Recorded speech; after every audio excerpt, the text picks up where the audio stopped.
guys. I didn't see you there. Would you guys like to set sail on this ocean of flavor with me? I'll be your captain. I'm Steve Harrington. And I'm Collin. And I'm Doug.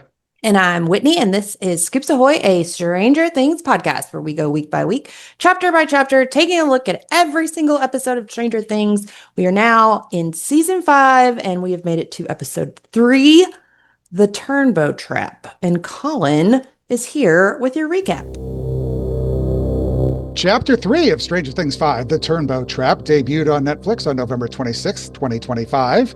It was written by Caitlin Schneiderham and directed by Frank Darabont. It has a runtime of 1 hour and 9 minutes. It's early morning, Wednesday, November 4th, 1987, and Hop and Elle take a beef jerky break after unsuccessfully trying to break through the wall of goo. Then Akers and his merry men roll up, hedgehog a-blarin'. Meanwhile, in the right side up, Joyce catches up with Will and Robin, who promises that the next time they run off, they'll leave a note. Over at the Creel house, Henry's made breakfast and, before wandering off, tells Holly not to stray into the woods. She bakes a cake, dances around, tries on dresses, and then the doorbell rings. In the mailbox is a note and a map from Henry saying to meet her at the rocks on the other side of the woods. So she wanders off too. Elle, incapacitated by the hedgehog, gives away her and Hop's position, and Hopper and the grunts get into a firefight. He takes out the hedgehog, freeing Elle to do her thing. They take Akers prisoner and get ready to interrogate him. Yonder at the squawk, the gang tries to figure out what to do next, but Dustin pokes holes in every idea. Finally, Mike suggests the Turnbow Trap, but first they have to get Erica on board. And she's busy learning about wormholes from everyone's favorite middle school teacher. No longer friends with Tina Turnbow due to an unfortunate dodgeball incident in gym, Erica relishes the opportunity to stick it to Tina as it runs out, literally, with a syringe full of benzos. But first, Robin and Will need to secure said drugs, so they pop by Hawkins Memorial for a little harmless pilfering. While Nancy practices shooting, Jonathan's ring burns a hole in his pocket, and Dustin and Steve trick out the beamer. Elle Hop's interrogation gets some answers, including the fact that there's a top-secret door at the end of a top-secret hallway that has someone top-secret and very powerful, like Elle, behind it. Over at Casa Turnbow, Erica arrives with the drugged-up pie and knocks out 3/4 of the family. After giving Tina a quick jabby jab, the gang gets to work setting up the Home Alone-style fun, and then the Derek-hunting Demogorgon drops in. He falls into a bed of barbed wire and then gets set aflame before running off, taking a tracker with him. The gang follow him, and then Will realizes that the Demogorgon is headed for the old McCorkle farm, where they all are, and where Derek and his family lie passed out. Vecna is onto them. Holly, meanwhile, makes it to the rocks, but gets spooked and starts running back through the woods. She hides, but a very feral-looking Max finds her. Hi. Wake up! The end of chapter 3. That almost gave me a heart attack. Oh my gosh. Oh, had to Max. put that in. That was so good. Mad Max. Yep. I was watching this episode, of course, with the daughters, and my younger daughter called me a dork fanboy for my reaction to Max revealing herself. Because I turned around and went, "Oh!" We knew it was Max, though, right? I had no idea. I said it last up. time, guys. I am such a bozo when I'm watching this show. They're showing her feet, walking up. I'm like, who the hell is this? Who is this? I had no clue. I had no idea either. And more to the point, when I saw that it was Max, I'm like, oh, it's Vecna dressed as Max. Or pretending to be Max. What? Yeah. Vecna dressed as Max? Yeah, I mean, my mind just went dark. It's just like, there's no way it's Max. But but before we get to that, unfinished business from last week. You guys have your Lucy Cass figurines to open up.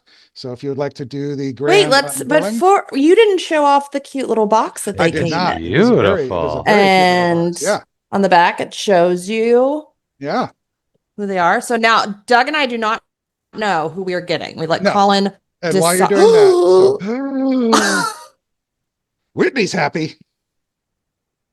Yes! This is who I wanted. I know it's who you wanted. I'm very happy too. Who'd you get? Use your words. Use your words. I got Steve. Sorry, I forget everybody doesn't watch this on YouTube. I got Steve Harrington Look how cute he is. Oh my gosh. Hold on. So while you guys are opening, I talked to them again after last Oh, week's yes, we have show. good news for And listeners. if you recall back to the Deadpool episode, we said that whoever wins the Deadpool will get a piece of merch. And Lucy Koss has graciously agreed to send us one more figurine, which we will be sending off to whoever winds up How did winning you the get yours Deadpool. open so quick? These are beautiful. Aren't they amazing? How did you get yours open so quick? I used my elite kindergarten skills. It's just a flip box. Just flip it. Flip the Oh, you didn't bottom. even open the box? No, I can't. What do you mean flip it? Flip the bottom on the click. Just Oh, there it goes. There it there goes. it is. Sorry, I was like, why can I not do this? Yeah, that's right Aw, little Stevie. Let me see him. I know he's gonna be so cute. Oh, these They're are like very awesome. solid. there. Yeah, they're Very really beautiful. solid, These really are nice. so Yeah. nice. Oh, he's so cute. Yeah. It's Steve in his Scoops Ahoy outfit. Oh, If you guys want to see them, you can watch us on YouTube.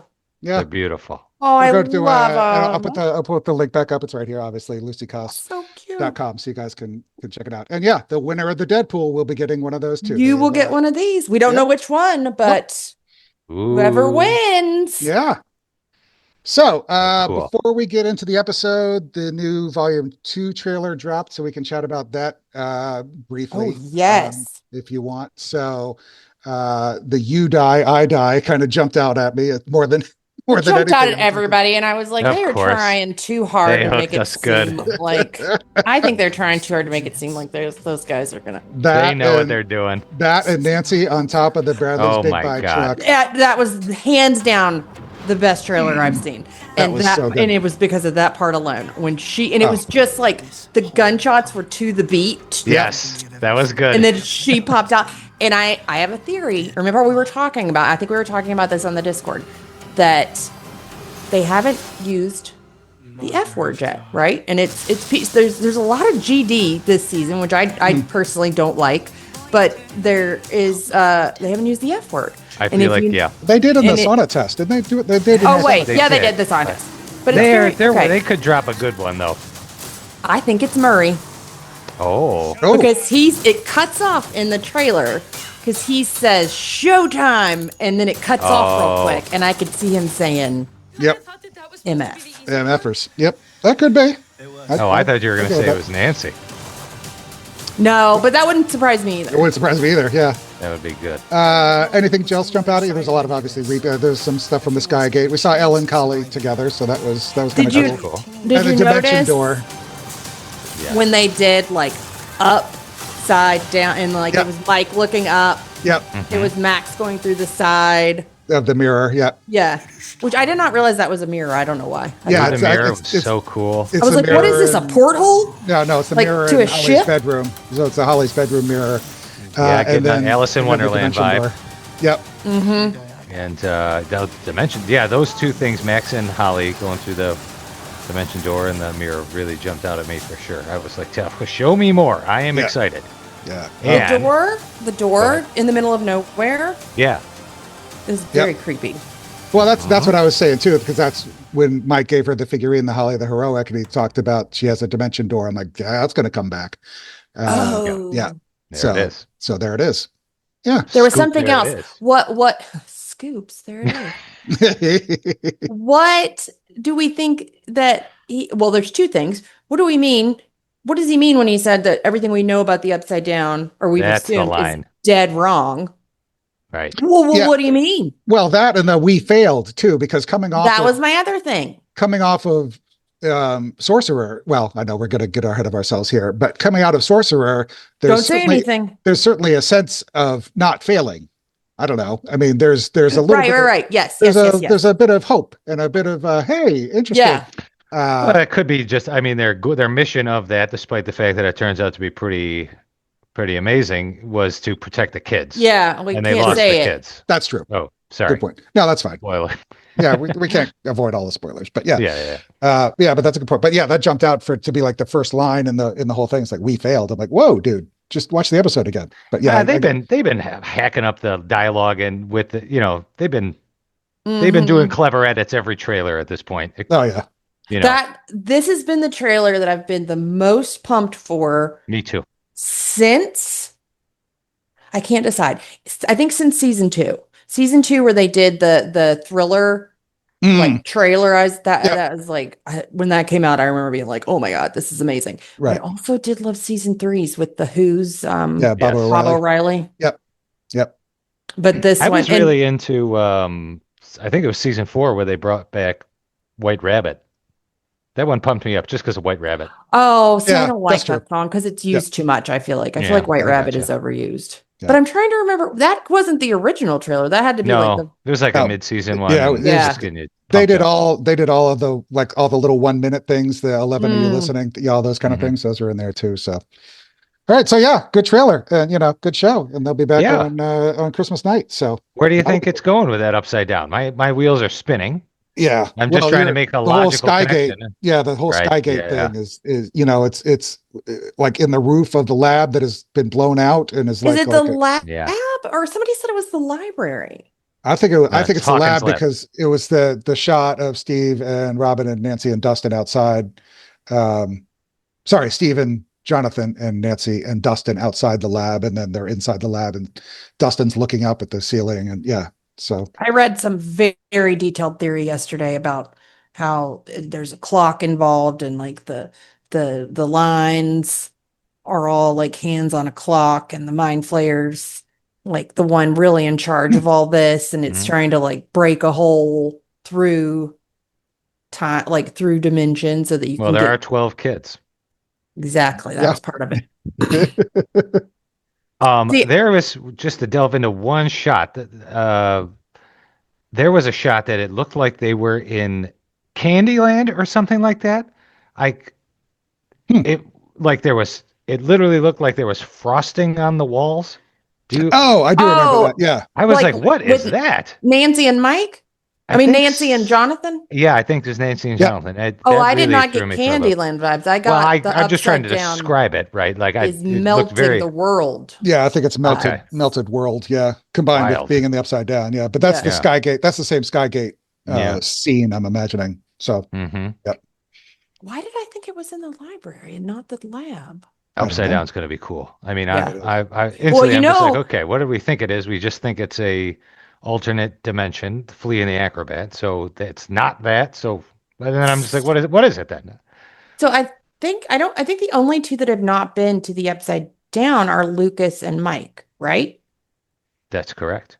And Mike, there was a shot of Mike. He's in the upside down because he's hugging Dustin. So he finally makes it to the upside down. That's right. There was that shot of the two of them. I actually, I know, shame on me. I'm like, that better not be Eddie, because it was just a quick shot and it was kind of longer hair. I'm like, that's not Eddie. There's an AI photo going around that people are trying to be like, it's Eddie returning. I'm like, no, good Lord. Yeah. So Dustin is Eddie now. Yeah. Yeah. They wanted Eddie. Okay. So on to the Turnbow Trap. Let's do it. I'm very excited at the return of Mr. Clarke. Oh, I screamed out loud when he popped up. Yeah, that was absolutely phenomenal. Seeing that still in his old classroom. Yeah, sure. Yeah. God love him. And it's been a rough sitting 5 in years seat. in Hawkins. That's true. Yeah, Erica's sitting in Lucas's seat right in the middle up front, which was, I thought also was oh, that's a sweet callback. Yeah, I like that. It was cool. And then we also get, we kind of got in the last episode, but kind of confirmed in this episode that Doris, the friendly receptionist at the hospital or charge nurse or whatever her role is, when Will and Robin show up at the hospital with the Twinkies, Doris is back from, good Lord, what season was she? 2? 3. 3. Yep, that's right. Season 3. So that was kind of neat. Yeah, that was cool. I enjoyed both of those. So, let's go to the wall of goo, because that's where they started. And I'm trying to what was it goo? What was this? I'm trying to remember the caption. Goo splattering or something like that, I think was the very first caption. I have given up. I keep my captions on, but nothing phases me in the captions anymore. Because it'll be really something literally was I know, it was when I was watching season 4, everything was wetly. In Russia, it was prisoners eating wetly. I was like, ugh. What? Yeah, there's a lot of That's there was a lot of Vecna's vines and squelching Yes. and all that kind of squelching, or a stuff. lot of squelching. Yeah. So I'm a little annoyed at Hopper for leaving his knife Why did he in the do thing. that? That was my kind of thought too. I mean, it's sure it's a plot device, obviously, but yeah, I mean that's a very nice knife, and B, sure you're frustrated, but pound the knife in and then take the knife out and keep your knife. So Right? I mean, I know it had to be there to, you know, Alert the let soldiers. Akers know that they're there and everything. But so we get the Turnbow, the billboard for Turnbow Land Development and Realty with new units coming in the summer. And I was watching, and I'll put links in the socials. I can't remember. One was Netflix and one was Stranger Things put out, the inside the episode thing. And then there was also a scene breakdown for the billboard battle. And the Duffers were saying that Chris Trujillo, the production designer, the head set decorator guy, actually came up with the idea of the billboard that wasn't in the script. That was, they decided to, so Hopper had some cover and a way to do it and to also introduce the whole Turnbow idea. So The Turnbows give me Mayor Klein vibes. Oh, very much. Yeah. Plus, also, I mean, there's a little bit of kind of the Back to the Future with the Lion Estates and the Yes, and that kind of stuff. So yeah, I like the Turnbows. Yeah, They were well said, cast. unless it's you don't enter the door, unless it's the Mormons or the Democrats. Democrat. Yeah. And then I loved when Elle got her powers back after the hedgehog gets shut off. She pulls open the Humvee door, full force pulls it open and bangs Akers head with it, which I thought that was really hilarious. They said he got filming thrown this, into that car too. I was like, "Oh, there's another thing where he's dead, or paralyzed." Well, that was cool too, because in the shooting the scene thing, they talked about how a lot of the stunts were analog stunts. Oh yeah. And it was literally what people. Do you mean analog? You not computer, like real life. Oh, actual stunts, not CGI. Yeah, there were people standing on a ladder and they would jump off with the harness of the people, and that would send the people flying through the air and landing on the pads and all that kind of stuff. And then they were also saying there were 2,000 roughly bullet bullet packs or whatever you call them, the little explosion things that make fake bullets look like fake bullets are exploding. Yeah, 2,000 of them on that billboard. They really don't worry about using ammunition in this show. No, or stunt bullet packs, but yeah, and that they had to do it out of corkboard because it wasn't working well when they were doing it at first, and it was just wood, so they had to find a something that worked a little bit better and is a little easier to break away. So that's funny. So how about choppers in the Upside Down? That's kind of fun and interesting. Yeah, it was amusing because I had the same thought that I think what Quinn mentions later, like why don't they just fly over that wall? Yeah. Quinn's like there must be a dome, right? Because otherwise it has to be, right? Yeah, especially if they're just saying it's like 40 feet high, right? Can it be a dome? Don't we see clear sky? Maybe we don't see how high it goes. Maybe it just goes really, really high. I mean, how high can a helicopter fly? More than 40 feet. Well, yeah. Well, maybe it's like 300 feet high. I don't know. Yeah. It's Stranger Things. Yeah, I don't know. It was kind of funny. A lot of stuff with Frank Darabont on this scene. This was the first scene that he filmed when he was on set, and actually said that this may be among, if not the most fun scene or his favorite scene that he's ever filmed, was this whole billboard battle. And this is from a guy that made The Green Mile and Shawshank Redemption and many other things. So I know there's a certain amount of it's fresh in his mind, still. But I thought that was rather high praise. I thought it was a really good action scene. I enjoyed it a lot. There was a methodical pace to it that added to the tension of I'm out. Obviously, right, there's the whole element of they can't even see each other, so they're playing a guessing game on whether someone's aiming a gun at them or not. Should they shoot or should they duck? So you really got that sense in just them sort of methodically changing their clips rather than it. It was refreshing. I enjoyed it much more than like those single shot, very frantic action scenes that we've seen in season 4, and then we see in episode or chapter 4 of this one, Hmm. where it's just a little too chaotic for my liking. This one was, it had a good 80s vibe to it, and I think it took a little bit more skill than just It was going ape very shit. Red Dawn-ish. Yes, Yeah. it had that vibe too. I agree. Yeah. The director of photography, Brett Jutkowitz, was saying in one of the documentaries too, it's the kind of things that you notice when you go back and watch it again. The whole when Elle was under the control of the hedgehog, kind of doing the shaky camera. It was there, but it was kind of subtle enough that it wasn't like oh crazy shaky camera thing. So I really like that.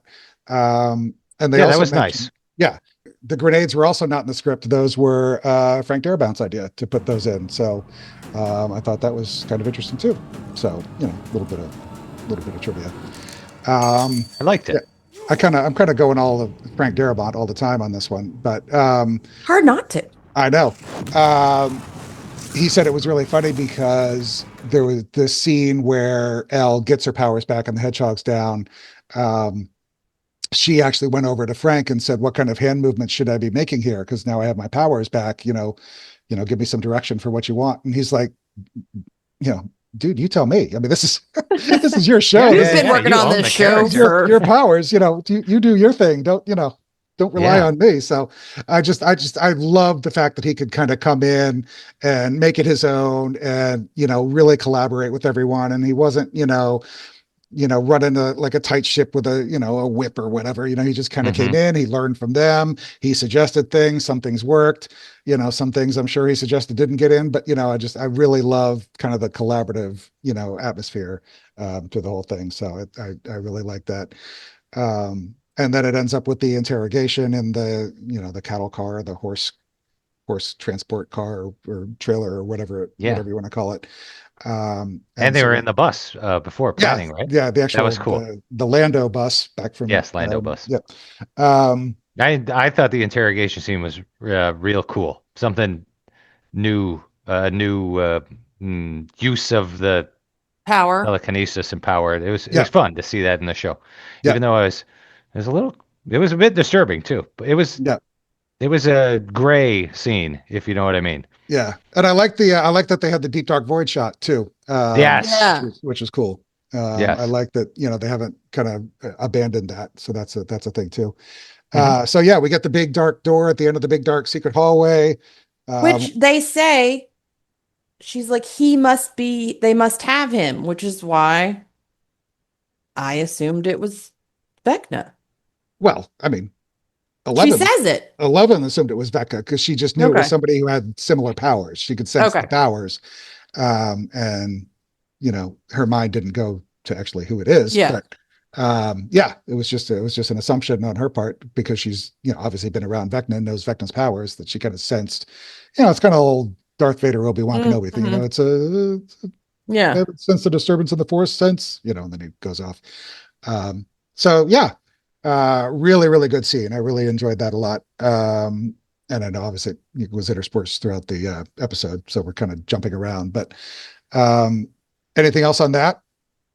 I really liked. I liked the back and forth that they had in that scene when it culminates in halfway happy. COM promise. COM promise. Yeah. I mean, not only the callback was cute, but just we were talking about it last time. Just the progression of her and Hobbs. I mean, they're turning into an action duo, and this is where they sort of like Hopper is relenting a bit. And I like how 11 is making sense with a super funny premise, right? Like he peed on it, right? Like right. And she's noticing, right? Like he wasn't particularly taken aback by this wall, so comfortable enough that I'm just going to take a leak on it. That means something.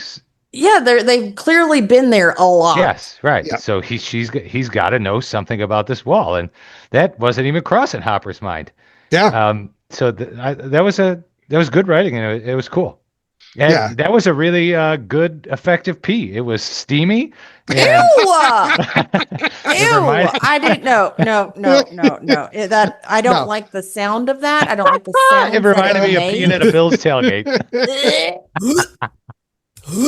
Yeah, no, I like I really do like their Oh. dynamic. I think Al and Hopper, or David and Millie, however you want to look at it, they're really in sync, and they're right on when they're playing off each other. I think it's really, really cool. And I do want to say too, like the first time I watched it, when she throws the beef jerky can at him, I'm just like, what is she like? And the more I watch it, I'm like, I love it. Yeah. Like It's being a total brat. Yeah, it's very teenage daughter. What are you doing? Yep. And like he reacts like in a very endearing way, just perfect. Like what? Like what? What is wrong with you? Why are you throwing I was it? packing for one. Yes. But yeah, it was good. Right. Like it reminded, as I'm sitting right next to my 14-year-old daughter right now, right? And you get to a point where you're not going to yell at them. You're just like, what? Oh, dude, yeah. come on now. Like, oh, for sure. I'd like to treat you like an adult. Why are you throwing a beef jerky can at me? Then act like an adult. All right. So lame segue. Speaking of food, how about Uncle Vecna's breakfast? Wow. What a spread.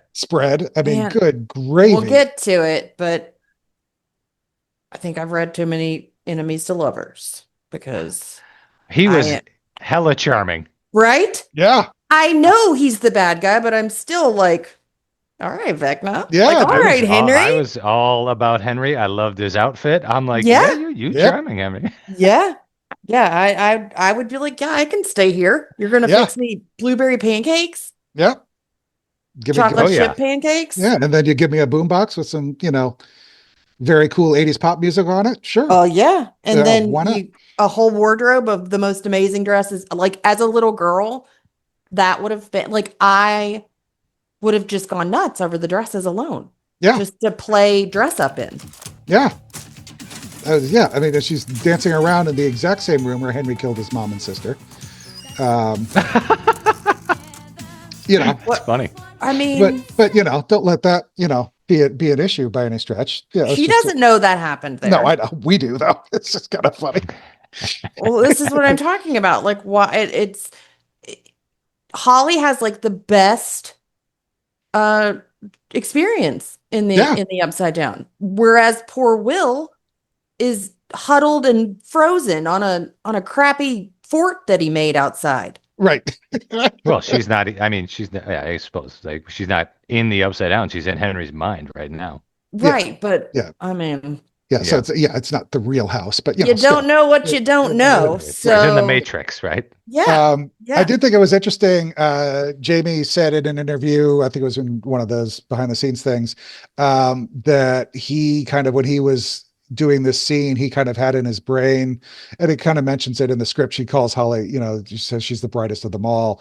That he kind of looked at it that, Holly is the smartest and the most, kind of put together of all the kids. And if he can break her, then, he can pretty much, get the ball rolling, and it's all downhill from there. You compare, Holly and Derek, if you can get Holly on board. It's not saying a whole lot for Will. No. True. Well, or does it, because I'm just kidding, or maybe he started with break. her. So Will was first, so he could break Will, then he could break Holly, then he could break Derek and all the other ones. So, but I thought there was some, kind of cool insight, on the character from Jamie. So that was cool. So my thought is, Henry wanders off and says, "Don't wander off into the woods." So he wanders off, and almost immediately Max shows up. So did Henry and Max cross paths, and was Vecna, let's call him Vecna, not aware that Max was like, kind of right there, and they were kind of crossing paths, and she's putting stuff in the mailbox and he's not putting stuff in the mailbox. And he knows that she's there. He knows that Max is in the same little mindscape. That's true. I mean, it just kind of seems like with all of the stuff with the rocks, and well, I know we gotta get into that. Yeah. We can't next episode, but that there's a sense that, she's there, but like, did he not hear her? Like, I mean, did he not sense that she was there and putting? Yeah, a I thing in mean, the it's his mailbox saying mind. that- How yeah, doesn't he so know? it was kind of strange to me. So I don't know. I don't want to read too much into it, but it was just it kind of struck me Yeah. like how quickly Max was there after Henry left. So anyway, and then Quinn actually pointed out in his email, which we're just kind of throwing in here piecemeal as we talk about stuff, that the family photo of the Creel family, the actors look kind of different than the ones from that were the Season 4. original actors. So I don't know if they're going to come back and they had to recast them because the original actors were too old or what. But yeah, I mean, he's got a point. Whatever, because Alice was supposed to be 15 in season 4, and she looked like she was 10. Yeah. So I don't know, just a little thing Quinn pointed out. And I'm like, yeah, good point. Jamie Campbell Bower was just really good in that scene. Yeah. Yeah. I mean, yeah. you mentioned it. I loved his costume too. I just thought it was just, he was just so charming. And I know, it's like I really want him to play a good guy. Yeah. Well, it was really nice to see him just get to act outside of that suit. And well, did you ever watch, it's having a bit of a renaissance on TikTok because of Jamie Campbell Bower, like all these edits are popping up. But did you ever watch, I think it's Immortal Instruments or Mortal Instruments? Mortal Instruments? No. Yeah. Well, I watched it because it's got Robert Sheehan in it. And you know how I love me some Rob. Sure. But Jamie Campbell's in it. Jamie Campbell Bower's in it too. And everyone is now like thirsting over Jamie, which also, did you guys know that he is now narrating spicy literature? Oh, really? Oh, yes. Interesting. Yeah.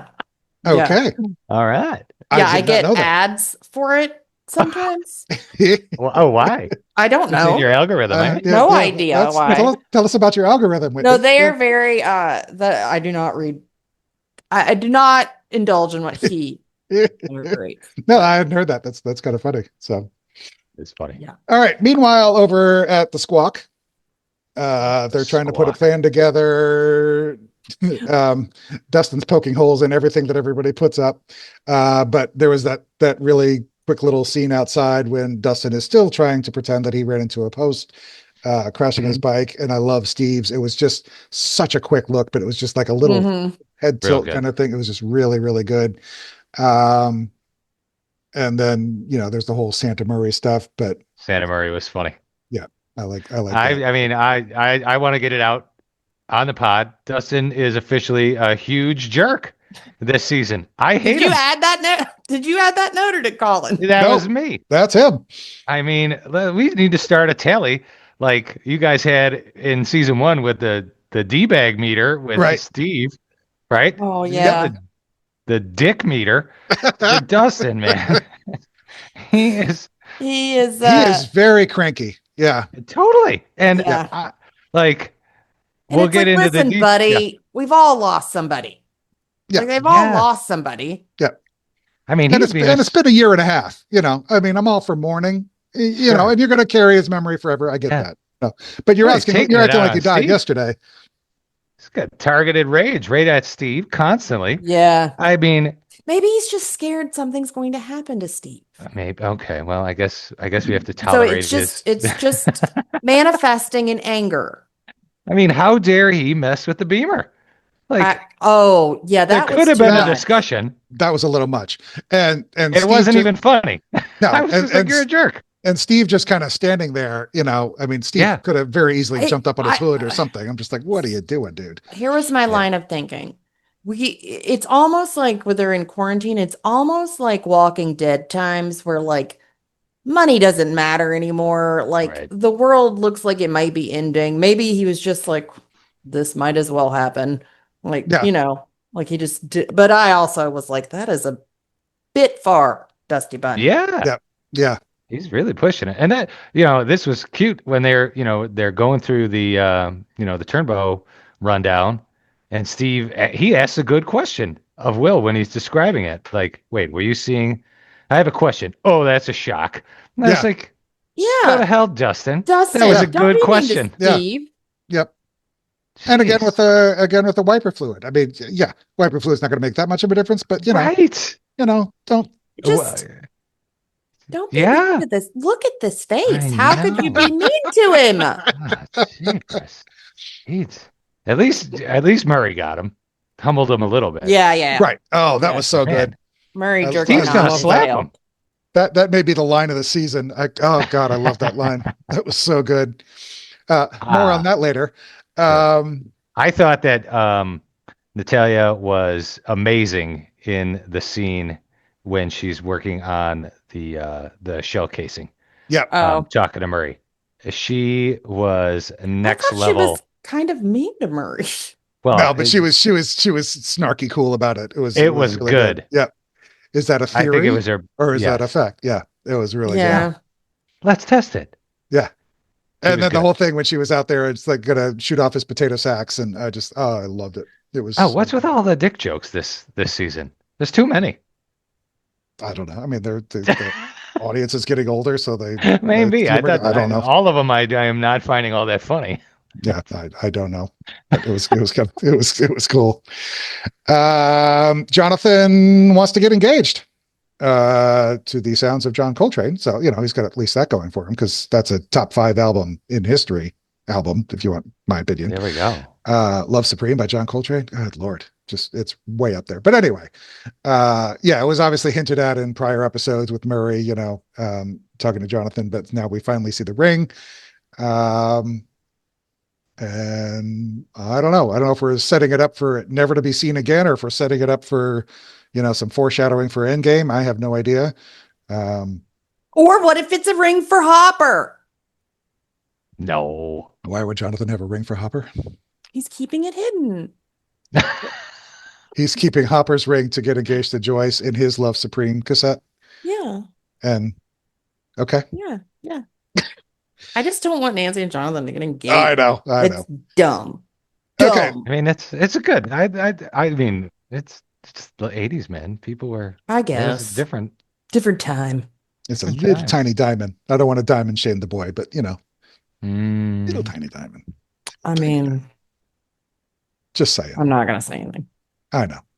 It doesn't matter the size of the diamond. No, it does But not. I think it just struck me because the band was like kind of so thick and everything. It was it was a very thick band. It just really highlights the smallness It of was the band. all band. I mean, he could have done a much It's all band. much thinner band. But anyway, okay. So on we go to the Turnbow Trap and the Turnbow family and Erica and her before. go ahead. Before we get into it, I just want to Yes. call out. I really like the Holes line. Mike runs through this. It was meta. He runs through the rundown. Holes. I mean, he was basically directing that to the entire fandom. What do you got? Yeah. Very Oh. Exactly. Yep. I agree. That was good.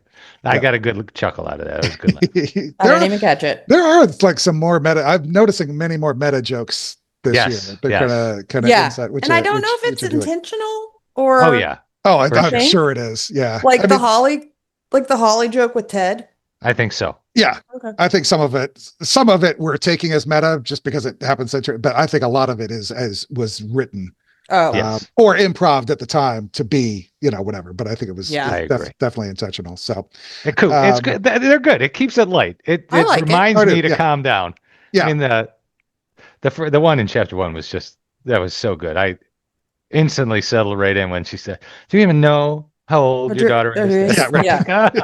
it's Listen, they like, just got it okay. right out of the way. Yeah, she's too old, guys. Sorry. That's all we can do. So we touched on Mr. Clarke basically at the beginning, but this kind of sets up the whole Turnbow Trap thing when Mike and Lucas have to go to Mr. Clarke's classroom and kind of, get Erica's attention to get her to come outside. And then they kind of pitch the whole idea to her. And then we get the whole backstory that Erica apparently gave poor Joshy a black eye in dodgeball. And because Tina and Erica are associated, now Joshy has problems with Tina. So I don't know. It's a whole high school thing. But I did, kind of, I love the whole dynamic of Mike and Lucas outside the window, kind of trying to get her attention. And then her whole 60 seconds thing, which was kind of fun. And then we get to the actual house. Erica shows up with her sugar cream pie. Which Is that what she called it? Oh, it is sugar cream pie. It's like a southern. Oh, it is? I was just going to ask you, do you have that a lot in Kentucky? It looked like chess pie. which it looked very similar to chess pie. I bet it's the same thing. Yeah, it's probably the same kind of. It's just kind of like. Oh, it is delicious. Yeah, it is very good. Yep. Let me see if it's the same thing. I'm nutmeg. gonna. Yeah. No, ours doesn't have cinnamon in it. It's got a little cinnamon, little nutmeg, little vanilla. It's just kind of like it's like a kind of like a creme brulee pie, but obviously not as fancy. It's a Hoosier pie recipe. I bet that's why they did it. Yeah, it's very much. Yeah, I keep thinking it's like Georgia stuff, but it's supposed to be Indiana. It's just filmed in Georgia. But yeah, it's a Midwestern kind of thing. So I didn't know if that was a something that you had in Kentucky. They are not the same. Okay. Oh wait, the main difference is that chess pie uses eggs for thickening, while sugar cream pie typically does not. Yeah. It's like flour, sugar, spices, eggs. But anyway. I had no idea what that pie was. I thought it looked like clear pumpkin pie to me. It's like translucent pumpkin pie. Yeah, exactly. It looks dead on chess pie. Yeah. And I love the attention they gave to the fact that Erica wasn't eating it. I mean, they showed a couple shots. I mean, when she stood up, that the pieces and then fell down. It was all It was in the lap in her napkin and everything, which I thought was good. So we Erica finally was great. Yeah. Oh, she was so good. And This is perfect Erica. Eat your damn pie, which was great with the syringe. So that was good. Good scream from Tina too. Very good scream. I did enjoy that. So yes. Oh, and Tiffany. Tiffany. Tiffany, Whitney, you wrote an article about the girl who played Tina. Yeah.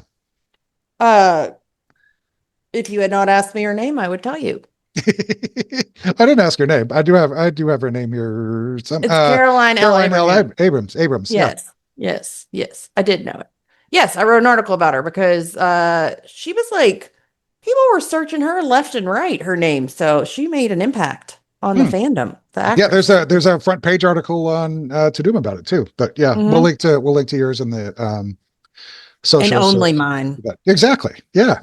So then we get the trap going in motion. I think it was Quinn who was pointing out when they're going through all the weapons that the chainsaw is visible kind of in the background, but it's not obvious yet until Steve turns around and he sees it, which I thought was kind of a neat thing. I love how he just levels up with his it was weapon cute. Every season. Yep. Well, I guess he had the what do they call those baseball bats? There's a name for them. The baseball bats with the nails in them. It's called something. I don't know. Spiked baseball bat bat with nails. I don't know. No, I mean I think it has a name. Oh, I don't know. Like Double Dragon to me. But I feel like what did he have in season? What did he have in season 3? Well, he was with the Russians. I mean, he had the prod. Nothing, really. He had the kind of the the cattle prod. Cattle Season prod 4, he had them all. Robin threw those. Yeah. He had the bat again in season 4. Yeah, he didn't really use it. Well, maybe he hasn't leveled up. Never mind. Ignore me. Cut that. But maybe it was a very good weapon of choice. I thought that was really cool. How were they going to do it otherwise without? I know, right? Chainsaw. Were they going to just hack through that? Yeah, it was like he turned around and said, "Oh, would have taken hours. Now this will work." Were they just going to have like a handsaw? Like we don't have to use a hammer and chisel anymore. We can actually just cut through the floor. So, yeah, I don't know what they were. I feel like not to get nitpicky, but I don't know if they'd have been able to cut through the floor that easy. No. Okay. They're very lucky there were no lines. There's no electrical lines. You would have gone right through.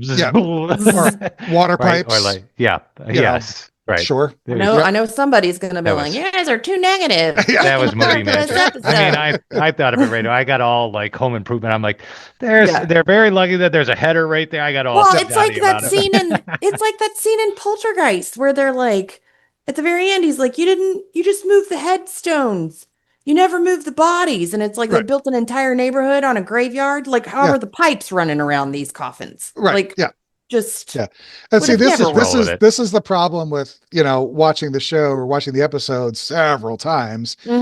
Because you watch it the first time, you get the plot. I'm not the second mad time about but then by the fourth or fifth viewing, you're like, let's start nitpicking crazy things because I'm not mad about it. I love the show. No, I also loved that somebody called it like a Tom and Jerry trap, like it's like a cartoon. Oh yeah, trap. How you just cover up the hole and or Wile E. Coyote kind of thing. So, Yeah. And they like stapled that carpet. I was like, that's pretty smart. Yeah. That was I the like coolest part. It was clever. Yeah. That So Demogorgon took a beating when it They got that, him good. yeah, he did. he got the nails to the chest. I was Yeah. like, that was for Karen. Yeah. The nails were good. It Yeah, the works nails to too. the The chest. trap works. I mean, not to Yeah. mention he's drowning in acetone for a hot minute. Yeah. Oh, that bugged me right away. Oh, because you were like, that would have eaten right through those balloons. Yeah, yeah. Mm. That was artsy fartsy Doug knowing acetone stuff. I was like, nope. No, Never. Wouldn't work. even if it was a grenade balloon, because it was a Right. grenade balloon. Does that make any difference? Maybe that would have made a I don't difference. think so. I did like there was a neat little detail when the Demogorgon finally does get in and he's kind of walking through the room. I noticed that the hang on game kind of goes staticky right as the Demogorgon goes by. Oh. It was just kind of a quick thing. I just happened to be looking at the game to try to figure out which game it was. Like the third or fourth time I watched it, and I just don't. Oh, it just got staticky, like right as the Demogorgon walked past it, which I thought was kind of a neat little thing. So It was a good touch. but he The goes room was down. epic.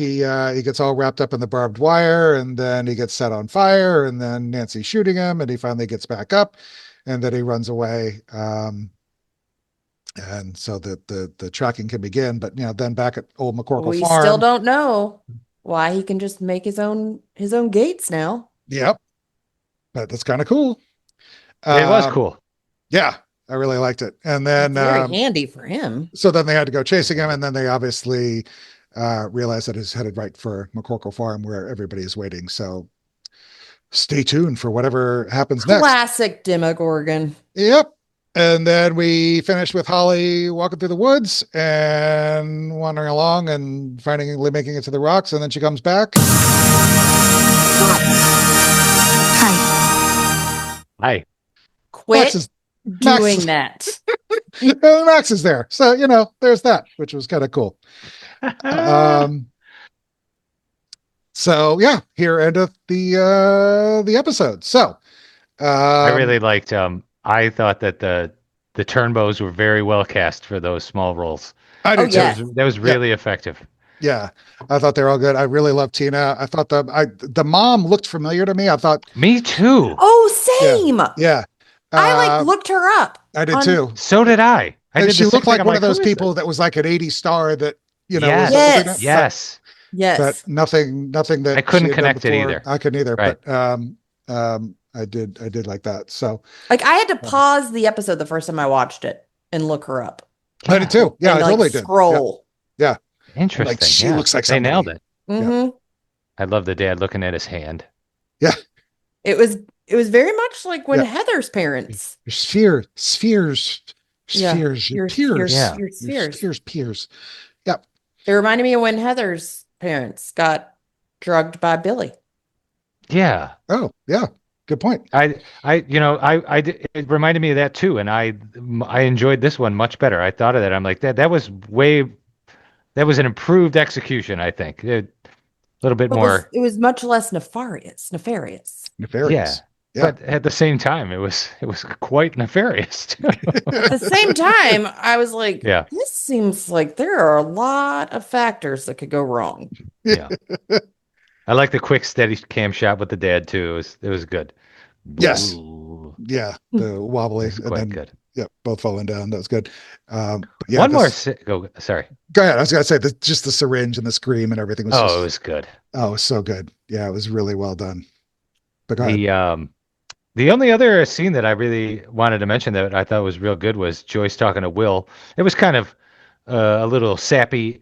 Most of it was sappy, but I did like her attempting to quit smoking. That Mhm. rang true. I was like, I've been there. Kids catching me ripping a heater. Went away real fast. And she goes right into, you should wear a jacket out. It's chilly. Yes. But I Wait. did. Oh, sorry. Wrong I button. did like her. I didn't mean to do did that like one. her. I didn't mean to do that one. Sorry. That's totally didn't mean to. Did nobody catch it that she was like, you need a jacket? And Will wasn't cold? Oh, no, I didn't actually. Oh, That's clever. He likes it cold. Oh, Yeah. Oh, look at that. That's a good point. No, Cool. completely missed it. Yeah, me too. Okay. Don't know See, if I it was- means anything, but That's why we get the three heads working here There we together, go. because that's how that works. I like the end of the scene where she is like reflecting back on that night and sort of just, I know she's beating herself up for, coming home, smoking a pack of cigs, ripping cheap wine, passing out the cheers. Yep. But at the same time, it's like, Joyce is growing up and being like, I need to knock that shit off, Right. Yeah. which is healthy. Yeah. did nobody else think it was weird that she said he was 11 and he was 12? Why can nobody get this kid's age right? I don't know. It's it's just weird. It's Like there are a lot of people that think that this definitely means something, but I'm like, no, I think it's just, I don't know. I don't think that was meta. I don't think that it was, it was written wrong, but I don't think it was written wrong intentionally. It's just, I think it's just, maybe they're having Joyce they just kind of definitely talk ballpark about it him or being whatever. 12, Yeah, right? it's weird. Yeah, through the whole thing. So yeah, it's strange. So I don't know. Noah know. Schnapp was 11. Maybe they just mixed it up. That could be. Maybe. Maybe. I have no idea. Yeah. Okay, you want to get into some segments, and we'll get Segments. into this. Yay! And then we have some Move it along. really cool fun coming up. Okay, so Collin moment. Quinn wrote in one first. It was kind of funny on the Discord a couple of weeks ago. He was saying, because of the Collin moment, he said, would it be presumptuous for me to present a Collin moment? We could call it a Collin Quinn moment, kind of playing on Collin Quinn from the 80s, which I thought was kind of funny. Heyo. He's like, that is an awful joke, but I'm not leaving my wingman. So he said, Collin Quinn moment would be dodgeball. Erica and Tina's discussion brought me back to the cutthroat world of middle school dodgeball, where the goal was to leave a mark, not for the faint of heart. And I agree. Oh, yeah.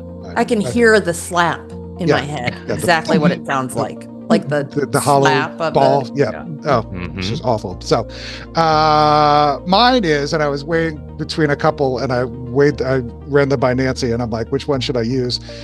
Should I go kind of the pop music route and the, Debbie Gibson and Tiffany of it all and that kind of thing? Or the other one? And she's like, oh, definitely the other one. So in my senior year of high school, we had kind of like a rotating cast of characters who would do the morning announcements every morning. So I don't think there was any real rhyme or reason to it. But, I was in theater at the time and, on the forensics team and whatever. So I was public speaking. I don't know what it was. But anyway. The forensics team? Yeah, it's like debate, but whatever. So I was doing the morning announcements one morning, and we were sitting there, and I was saying, Latin Club will meet after school today in room 303. The menu for today is pizza with corn and chocolate milk. Football practice will be in the gym immediately following fifth period. The lacrosse team plays at home. Blah blah blah. It's Friday. Hope everybody has a good day. Smoke them if you got them. So You said it? I said it to the entire school over the PA system during my senior year. I feel like that would not have gotten you in trouble back then. It did not really get me. Well, this is obviously coming from the Akers and his crew when they were saying, they had 5 minutes, so smoke them if you got them. So that whenever I hear that phrase, it kind of jumps out at me. But yeah, no, it was one of those. We used to do them, and it was done in the assistant principal's office. Mhm. We would just go into the main office, and I knew the assistant principal. Her son was in Cub Scouts and Boy Scouts and stuff with me, so she knew me and I knew her, and she was, just one of these just very dear, polite, kind women. And as soon as I said it, I think there was a little bit of like a kind of a cocked head thing, and it was like, and then it was just simply, oh, Collin, we probably shouldn't say that. Oh, Collin. We Collin. probably shouldn't say that. And I'm like, okay, you're right. Yeah, It'll never happen again. I apologize. I shouldn't. You're right. I shouldn't have said that. She said, okay, good, thank you. Okay, we'll see you next week. But yeah, it was just so funny because it was like what, 1988, 89, probably 88 or 89. Yeah, I feel like when I was a freshman in high school, they had kids were allowed to go outside and smoke. Oh yeah, we had a whole They had a smoking smoking section at the high school. Yeah. Yeah. But yeah, so one morning after the morning announcements, got done and said, "Yep, happy Friday. Smoke them if you got them. if you got them. Click." That's actually pretty amazing. Oh, Collin, we probably shouldn't say that. Oh, Collin. Oh, Collin. Not your best idea. I know, but I thought that was a very funny story, so that's what we went with. I like it. You're late again. Yeah, I had to get catch-up homework. Hit me. Well, I don't have very much faith in stumping you this week. Okay. Well, We've already discussed you this. really stumped me last week. So, okay. And I'm sitting there, I'm like writing down Joyce's license plate number and I'm, everything. Son of a bitch. That is literally my first question. I don't remember it, but I remember writing it down. That's literally what is Joyce's license plate number? It was weird because of like a little A. I don't know what the little A was. It was like 37, whatever, little A, DXJX or something. That was a dash. Yeah, no, it was like a little A. It was really random. I don't know. It looked like a little A. I don't know, but I did stop. It was a dash to me because it was 3X-71D5. There you go. Yeah. But yes, I remember distinctly looking at that because I went and watched the episode entirely through the lens of Whitney asking homework. Brat, you're not. There wasn't a lot there. There weren't like a lot of like numbers and kind of random things on walls. There wasn't a lot of things like that. Yeah. No. So I'm really curious to see where this goes. But yeah. All right. That was number 1. Number 2, which I know you'll get this. Mm-hmm. What theme/type of Play-Doh was sitting next to Jake at the school? Yeah, I had never even heard of these. And when I was Googling, it's Play-Doh creepies, but there was bugs, aren't they? Yeah, they're kind of like, well, it's weird. It's kind of like forest creature kind of things. And there's like a mat with mushrooms and stuff on it. So I was going to talk about it in the little things, but yeah, this is what they look like. It's like a whole little set and it came out in, I think it was 1978 or something like that. Yes, it was. Right. But yeah, so yeah, Play-Doh creepies were just kind of a random. Were they like bugs, like ants and like a millipede and like things like that? That's what I saw. Yeah, it was like a and you had like a mold kind of flat, that you put them in. Mm-hmm. Yeah, exactly. And there were also like letters. My brother definitely had them. There were letters with them too, like letter forms, or letter molds, so you can make like ABCD letters. Yeah, it was just kind of a random Play-Doh. thing. We're just trying to play with bugs. We're not trying to spell out words and stuff. But yeah, you know what the best Play-Doh sets were? The barber shop. Oh yeah, yeah. Through the head, then you. Yep. Like, and then you could cut it all off. Yes, absolutely. Yeah, those are really cool. Oh, yeah. Okay, number 3, and you'll get this too. The brand and name of the boombox Henry gives Holly. The GE Sidestep. Mm-hmm. Yeah. I think I had it. Yep. And I thought I was I was obviously very familiar with boomboxes, but I wasn't really up on that one. It had like retractable earbud headphones in the back. Like there's like a little. But I did not have that one. Yeah, it was there was like a little kind of pulley thing in the back, and you could pull out like retractable earbuds. Not with this thing on it, but they're just like little earbuds, and then you could before their time. And they would snap back into place. So yeah, so I thought that was kind of cool. Yeah, but it was the GE Sidestep. So yeah, came in a variety of colors. Number 4, and by far my hardest question. Max has Holly pass through several labeled spots on her map. I remember I was watching this last night and I'm like, you jerk. What I don't remember all of them, but it was like up the hill. I remember that. No, I didn't even use that one. That was on there, but that was not one of the places, like the spots. That was okay. I got you. Okay. There were like landmarks. Oh, like the Creel house and the playground and the woods and the, that kind of stuff. Or like there was like small bridge. Was it small bridge, small trees, something? I'm never going to get them. But yeah, I remember up the hill, which I thought was up. Yeah. Up yeah. I caught that. So that was kind of funny. So very meta. Another one. Yeah. I don't know. Doug, do you know Doug? Well, there's rocks at the end. Right, Nothing's coming out of me. Sorry.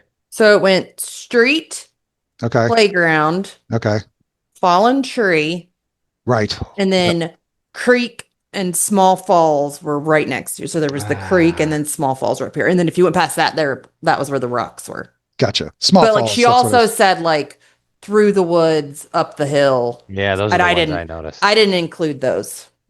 Okay. Yeah, I was small falls was the one I was thinking of. I thought it was small something. So yeah. All right. That's all I had this week. I had 4. Well, much better than I did last week, I think. So yeah, that's a plus. I don't know. Now that I know that you go back and watch, I'm gonna have to change up my A strategy. All right, where in the world is? So the McCorkle farm was filmed. That's an actual farm in Brooks, Georgia. It's an actual real place. And I thought it was a nice callback to season 2, episode 5, when Dustin is pretending to call around looking for Muse. And the fake phone call he makes is to Mrs. McCorkle. He says, yeah, thanks, Mrs. McCorkle. We'll keep an eye out, or, whatever, blah, blah, blah. So I thought that was kind of a neat little callback. Nice. Murray and Jonathan are carrying the bags of grain on their back. And it says, it doesn't give a brand name, but it does have a logo, and then it says Walhalla, South Carolina. So Walhalla, South Carolina, real or not real? Real. It is real. It is a real town in South Carolina.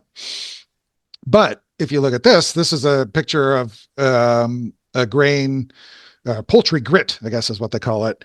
What is poultry grit? I don't like that. It's just poultry feed, I assume. I don't know. Not being a farmer, I'm sure somebody can correct me if I'm wrong.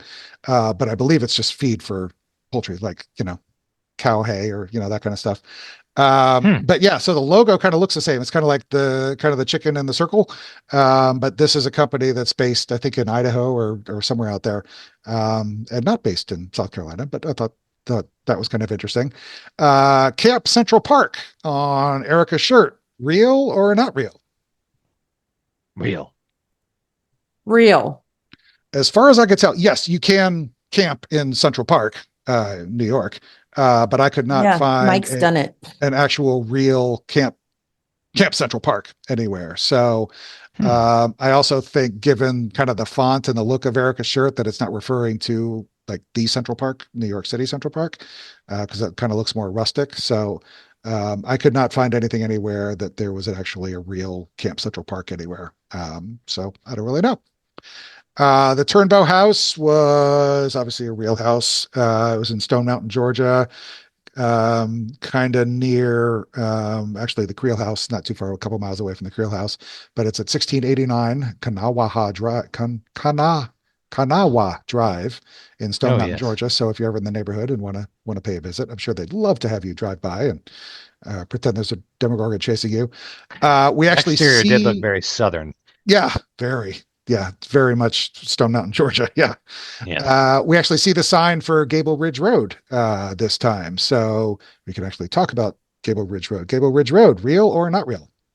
Real. Yes, there is a Gable Ridge Road, both in Durham, and I think there's also one in Mount Holly, North Carolina, where the Duffers grew up. So, and the same is also true with Arlington. Steve and Dustin were talking about, where they were, and they were on Arlington, and there's an Arlington Road in Durham, North Carolina too. So it's just so funny because it's like all of Durham, North Carolina's roads are being transported to Georgia to pretend it's Indiana. It's just kind of a random progression of locations, but that's how that works. So okay, that's it for locations.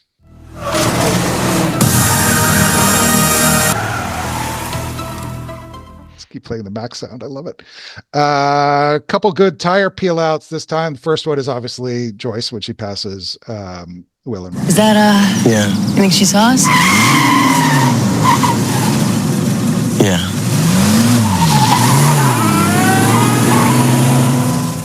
The little Pinto with the wheels. It's so good.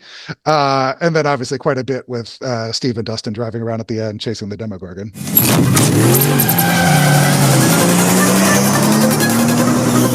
Right, signal holding. Just keep steady. Holding. Turn right. Right. Turn right now.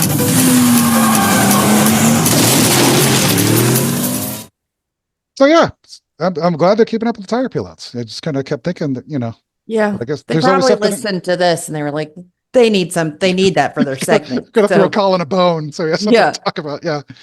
All right. We should be at the mall or like watching a movie or something.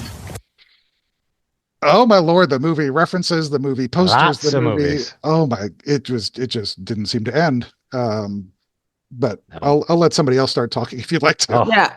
I had the first one. Hit them. Oh, you hit Bad Coraline? Yeah. The whole opening scene with Henry and Holly was so Coraline. Not only just the look. Have you guys seen Coraline? You know what I'm Yeah. talking Oh, about? many It, Oh, times. okay. Yep. no, I I've only gotcha. seen it once because it scared Oh, Evie and we never watched it again. I mean, Yep. just the Oh, dinner table, the things that Henry was saying. I mean, it was just straight. It was the whole thing. The only thing that was missing were buttons on his eyes. yeah. That's the Right. only thing. Cool little cat in the corner. Yes, that's right. Yeah, the Alice in Wonderland original animated movie poster in the Creel house. There it was. That was there. You could just kind of see it in the like a little clip on the bottom of it. Obviously, Derek had the Pee Wee's Big Adventure poster. I had put this. I was meaning to put this in, but I think you put this in, or somebody who put in the Derek laughing. I didn't. Okay, You I must don't know have. if I had typed I it in forgot. or if I meant It to. You did. wasn't me. But It yeah, is. so I did. Yeah. Derek at the Yeah. dinner table laughing and then collapsing mid laugh, just screamed Oh, Beauty and Princess Bride to me. Yes. So I like that one too.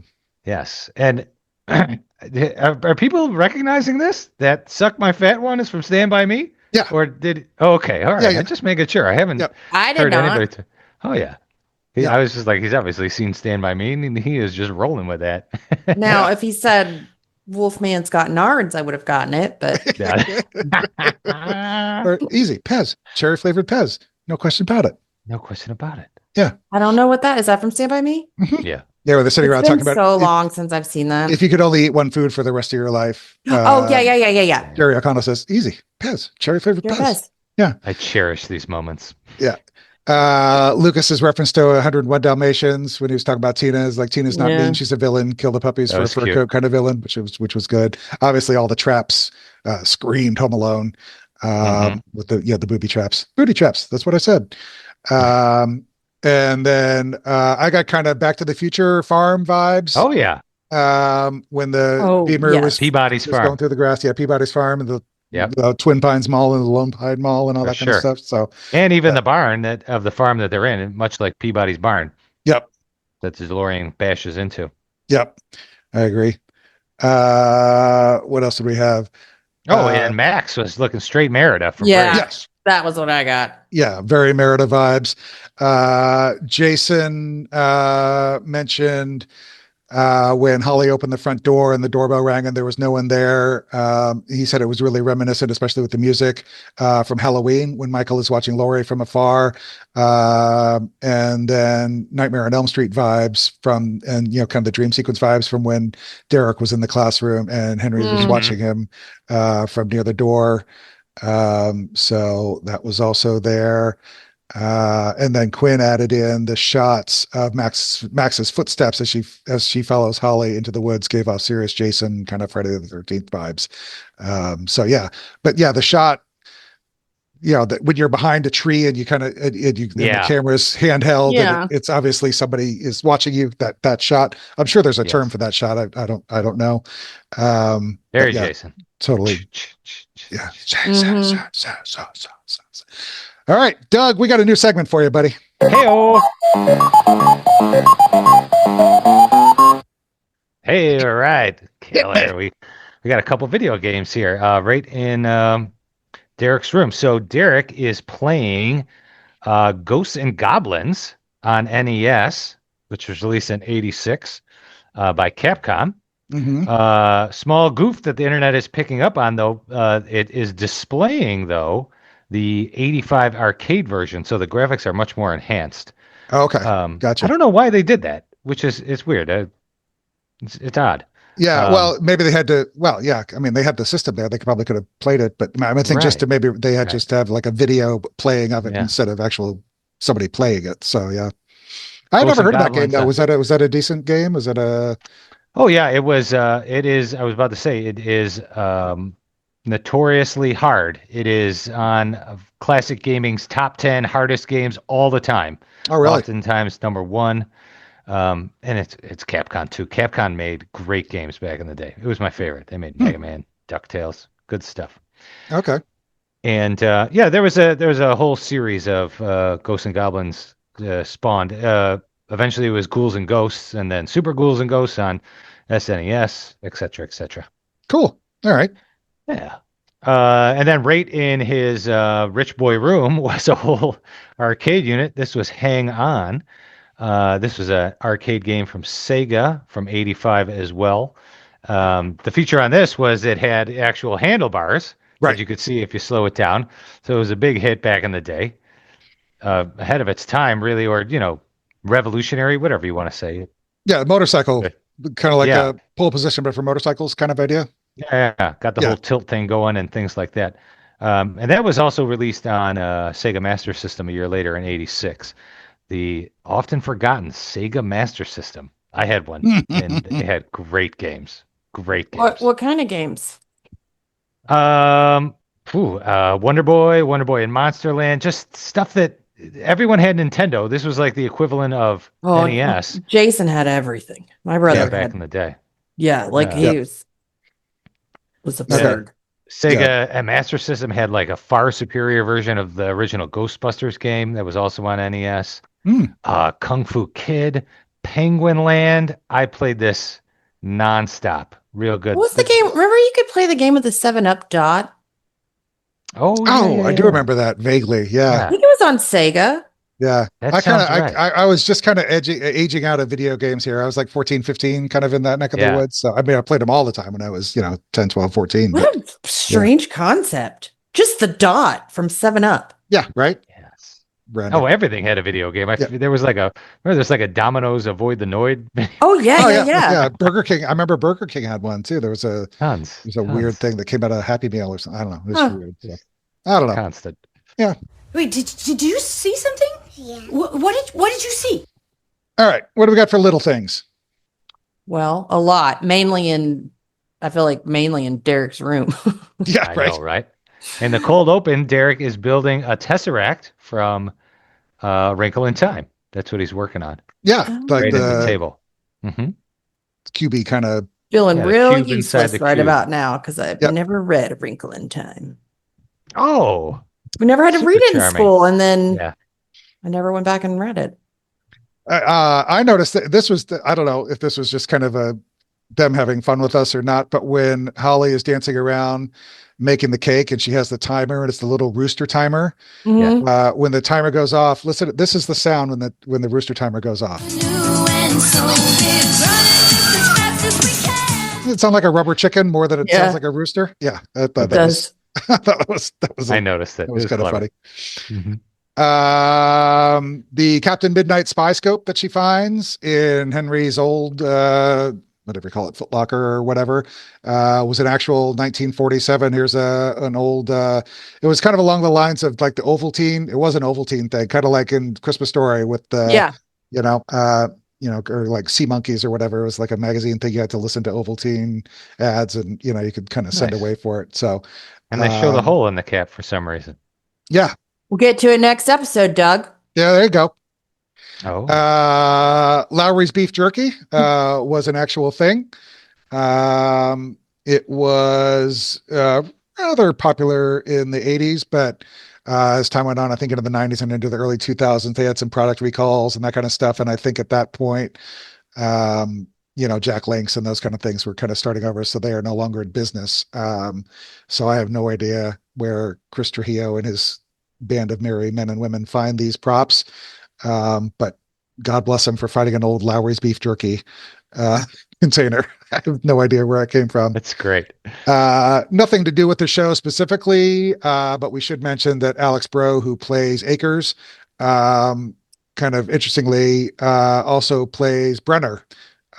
Originated the role of Brenner in the first Shadow on Broadway. No way. Yeah. So I was actually looking him up a little bit because at one point in an interview, he said that he and David had worked together before on something. And I did a lot of researching and I couldn't figure out what they had done together. I found stuff that they did individually on stage, but I couldn't find anything that linked the two of them. But obviously, yeah, Alex Bro was, I think he might still be Brenner in the first Shadow on Broadway. So that's kind of a neat little twist. And then in another one of the behind the scenes things, that was something I would have never caught and never noticed, but it's kind of a neat little detail now that you know it. If you look, Hopper's beanie, his ski hat, is like the black one that all of the soldiers also have.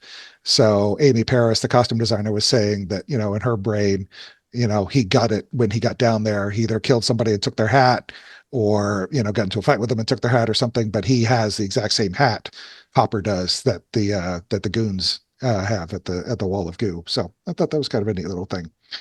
Like it was just like standard military issue.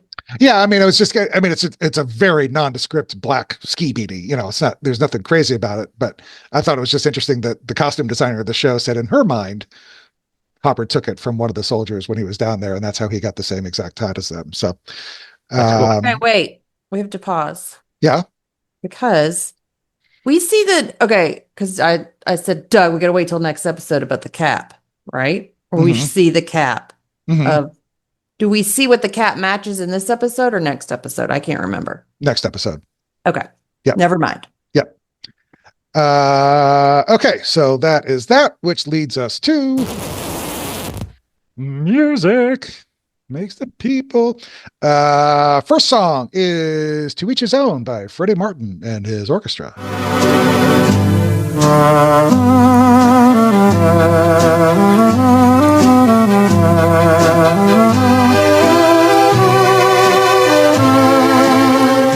It's obviously playing in the Creel house while Holly is eating her amazing breakfast. Came out in 1948, spent 12 weeks on the charts, including 2 weeks at number 1. So God love you, Freddie Martin and his orchestra. Someone Has Died. Came back, the Philip Glass song from the last episode. And then we had this little 80s earworm.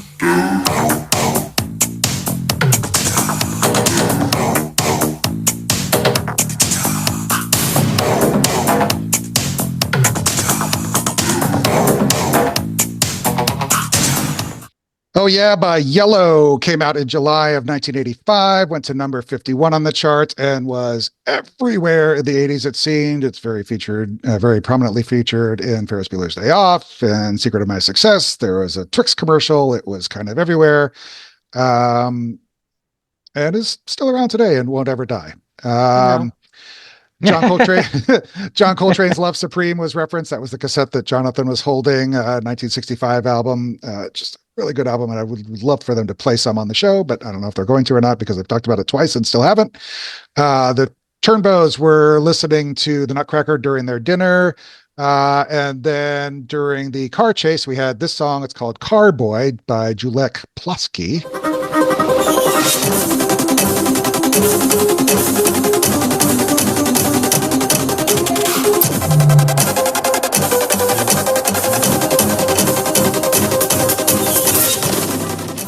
So yeah, random song. I saw an article somewhere. I'll post a link to it in the socials. Apparently, music supervisor Nora Felder just happened to kind of trip on it somewhere. I mean, it had as of yesterday, I think it had 9,000 listens on Spotify. So it's just this random song. He's Polish, living in Poland producer. So I'll post an article to the socials. You guys can read about the story behind Carboy and how it ended up in Stranger Things. So, but yeah, that's kind of what's playing in the background when Steve and Dustin are chasing the Demogorgon, which brings us to the pièce de résistance of the entire episode. This delightful 80s gem. I think we're alone now. It doesn't seem to be anyone around. I think we're alone now. The beating of our hearts is the only sound. I Think We're Alone Now by Tiffany came out in August of 1987, stayed on the charts for 24 weeks, including 2 weeks at number 1 in November of 1987. Fabulous song, and it is getting a whole new life. It was obviously in the Umbrella Academy at one point, and now it is in our very favorite show, which seems like a perfect time for this to happen. And here is Tiffany joining us on Skips Ahoy, a Stranger Things podcast. Welcome, Tiffany.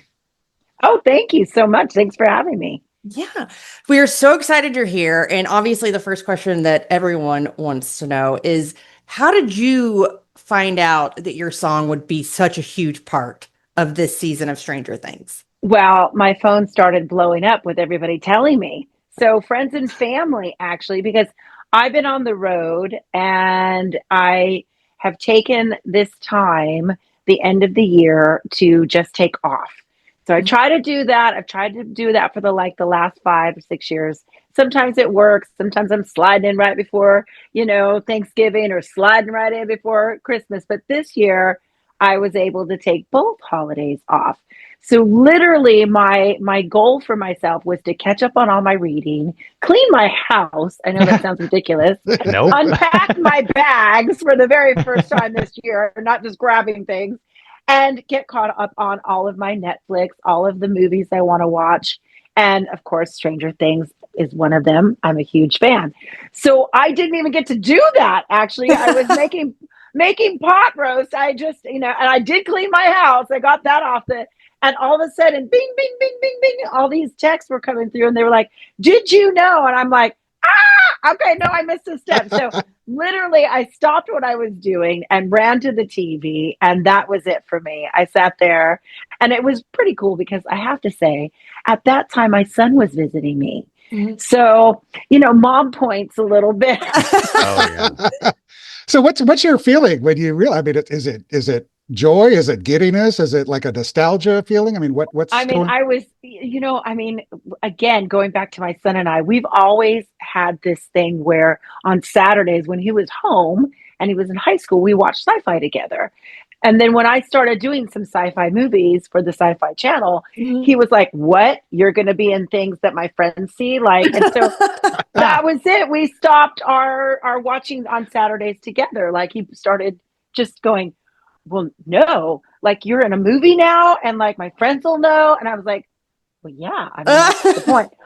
So it was kind of fun to sit down together and watch it again and watch Stranger Things, because he's a fan as well. Mm-hmm. And yeah, I was poking him going, see, I am cool. I'm back, man. And no, so it's so funny because I think We're Alone Now, the song has its own life, and it's great to see it in, horror films, it's in sci-fi movies, in the movies that I love, the series that I love, and of course now Stranger Things.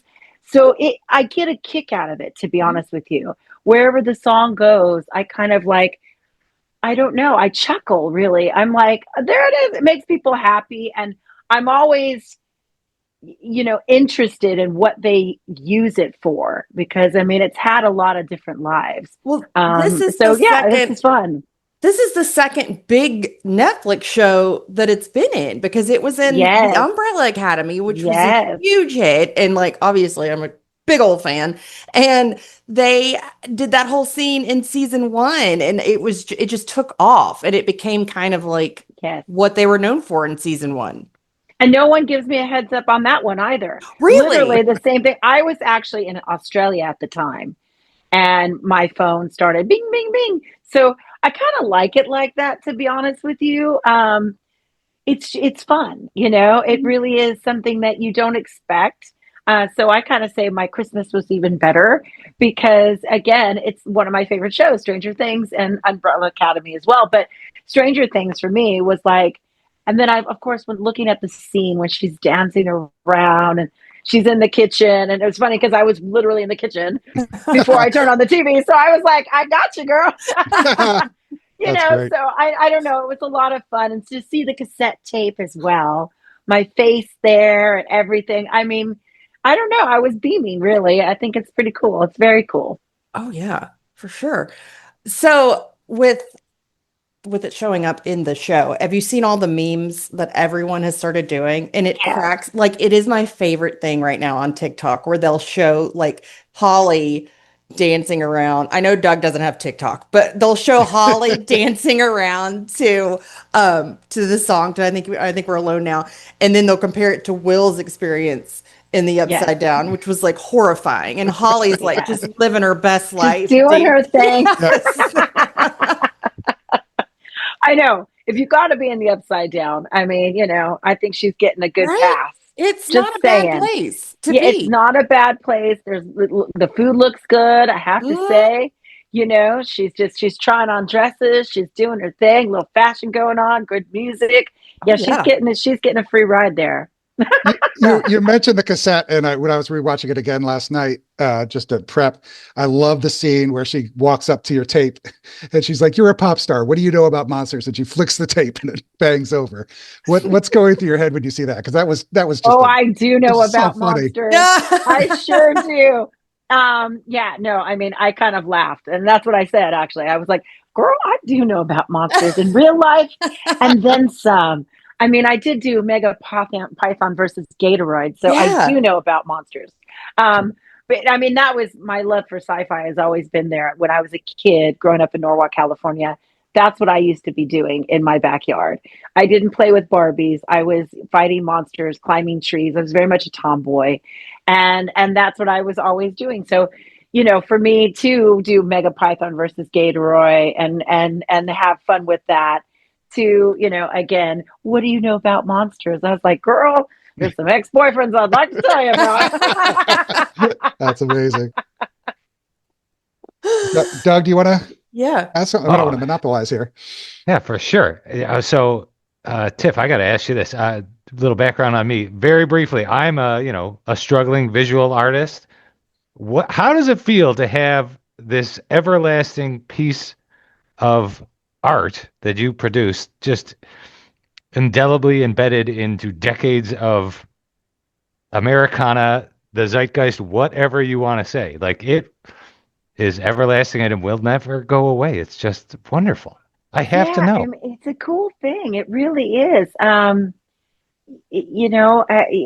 It's again. There's something about I think we're alone now when I'm performing because I tour all the time.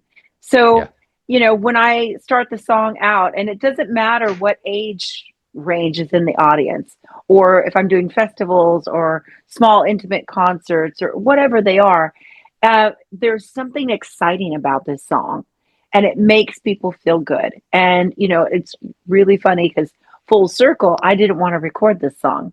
I just didn't think that it would show my vocal. I wanted to be a singer, and I was like, well, I don't know. I mean, I love dance music, but I really want to be a rock and roller girl and, do more like Stevie Nicks and Heart. And so I was really reluctant to record it. And my manager at the time just said, just try it. And I literally took the track home, and I'd be doing my studies because I was still in high school. I was only 14. And I thought, oh gosh, I got to learn this song. So I would put on things that I had to learn to do the vocal on the weekend. And of course, my girlfriends were in the room and we'd be studying. And I put on Think We're Alone Now and the track, and they were like, started dancing immediately. And I was like, oh, okay. So even then, it made people feel good. There was just this excitement about the song. So I'm very glad I recorded it. And I love performing it. I never get tired of it. I love, again, seeing where it lands. I mean, I've seen other bands do it, and I'll go, to some concert or something, and somebody gets up there, the house band, and they don't even know I'm there. And they'll start, doing it in punk, or they'll do it ska, or, and I've done it a million ways. And I'm just like, that's fun. I really enjoy seeing where the song lands. I mean, plus, you obviously have many more songs. I mean, could have been very well shows off your vocal range. So, I mean, you did get some, some redemption, I guess, right? I did. I got those sappy ballads that I like so much. I mean, I always wanted to do more rock stuff, and I'm doing that now. Of course, I do a little bit of whatever I want to do. It's a nice place to be after 30 years. I do music that just fulfills me, so I change it up a little bit, but I've always loved ballads because they do show my vocal capability. And yes, I've got Could Have Been and All This Time, and I, like Love Is Blind, tons of songs. But right. At the end of the night, we always save I Think We're Alone Now for the last song, and I always hope that it's going to go down with people going, yeah, behave, and we're going to rock how could it not? I mean, good Lord, there's no way it couldn't. So has your social media just been flooded with comments now that you're in the new season? And like, have you been introduced to this whole new generation of fans, like these younger kids that love, I mean, because it just, like Doug says, it has lasted over generations. It's still such a good song. Like, it still makes everybody want to dance. Have you noticed that like a younger group has kind of been ushered in to be fans of Tiffany? Oh, definitely. So, I mean, I'm working with TikTok, guys. I'm working with TikTok. It's just something that I never thought I would be doing, like as a musician. And so I'm getting my brain wrapped around it, and have been, a lot of times I was showing stuff on the road and it was like too boring. And then I was like doing stuff behind stage and goofing off. Like, my sister videotaped me one time and she was videoing me and I was like just hamming it up and I was dancing and I had this fringe outfit and that did really well. So I was like, okay. And so when Stranger Things came out and everybody's like, what are you going to do for TikTok? Because there's all these dances going around. There's all that. And I'm like, I don't know. I have these younger cousins, of course. They're like blowing up my phone. Oh, you should do this and you should do that. And I was like, oh gosh, I feel so silly. So what I did do was I was at the gym because again, I'm starting 2026 off right. Now that I'm home, I can be scheduled and go to my gym, and I love that. And I thought, well, it's funny, I'm running just as fast as I can on the treadmill. So I turned and I videoed myself going, running I think we're alone now at the gym. And so that's the new, and it did really well. So, I mean, it was sincere. I really was running just as fast as I can, and I was alone. There was nobody at the gym. So that's I thought, amazing. well, that's kind of funny, and I'm very proud of myself that I could edit that and sync it all up and everything. I was like, I don't need anybody. I'm making progress. So, 2026, I'm probably going to really bust out some stuff, There you go. You're like flawless transitions. I am learning. Yes, I am. I always get my daughter to do it. I'm like, can you fix this for me? Anything else you want to say, Tiffany, or anything that we haven't talked about? Oh gosh. I mean, again, just thanks for being part of TIFF World, everybody. We've got a lot of shows next year. And I mean, I'm really excited, like I said, to engage with people. And I've got a new cookbook coming out. So here we go, reworking 80s foods, all legit. And for the adult kitchen. So like Spam? Like Tab like Tang? Yes, like Orange Crush people. Oh, nice. Pop Rocks, in desserts and things like that. So yeah, I mean, that's, again, watching Stranger Things, we talked earlier about the furniture and all the memorabilia, and that's my childhood. Mm-hmm. And I've been talking to fans all over the world because I'm a foodie. I have a food club and I travel. And, somehow we started getting on like what they grew up with because it's a familiar thing. It's a comfort thing. What did you eat after school? Or what was your like casual foods in your country? And I came up with, wouldn't it be fun to do an 80s throwback pop, like cookbook? But, zhuzh it up a bit for our dark, because some of those 80s things were a little funky, I gotta say. Yes. And I'm working with a top chef out of Vegas, Chef Alicia. And so you're getting the high end and the level up from her, my foodie love. But we were having fun with it. It's all about gathering again. You get some of behind the scenes from my travels, some road stories and photos, and some 80s photos as well. So you're taking you back a bit in my childhood. And when's that going to come out? That comes out, pre-order comes out in March, and all the copies are out in June.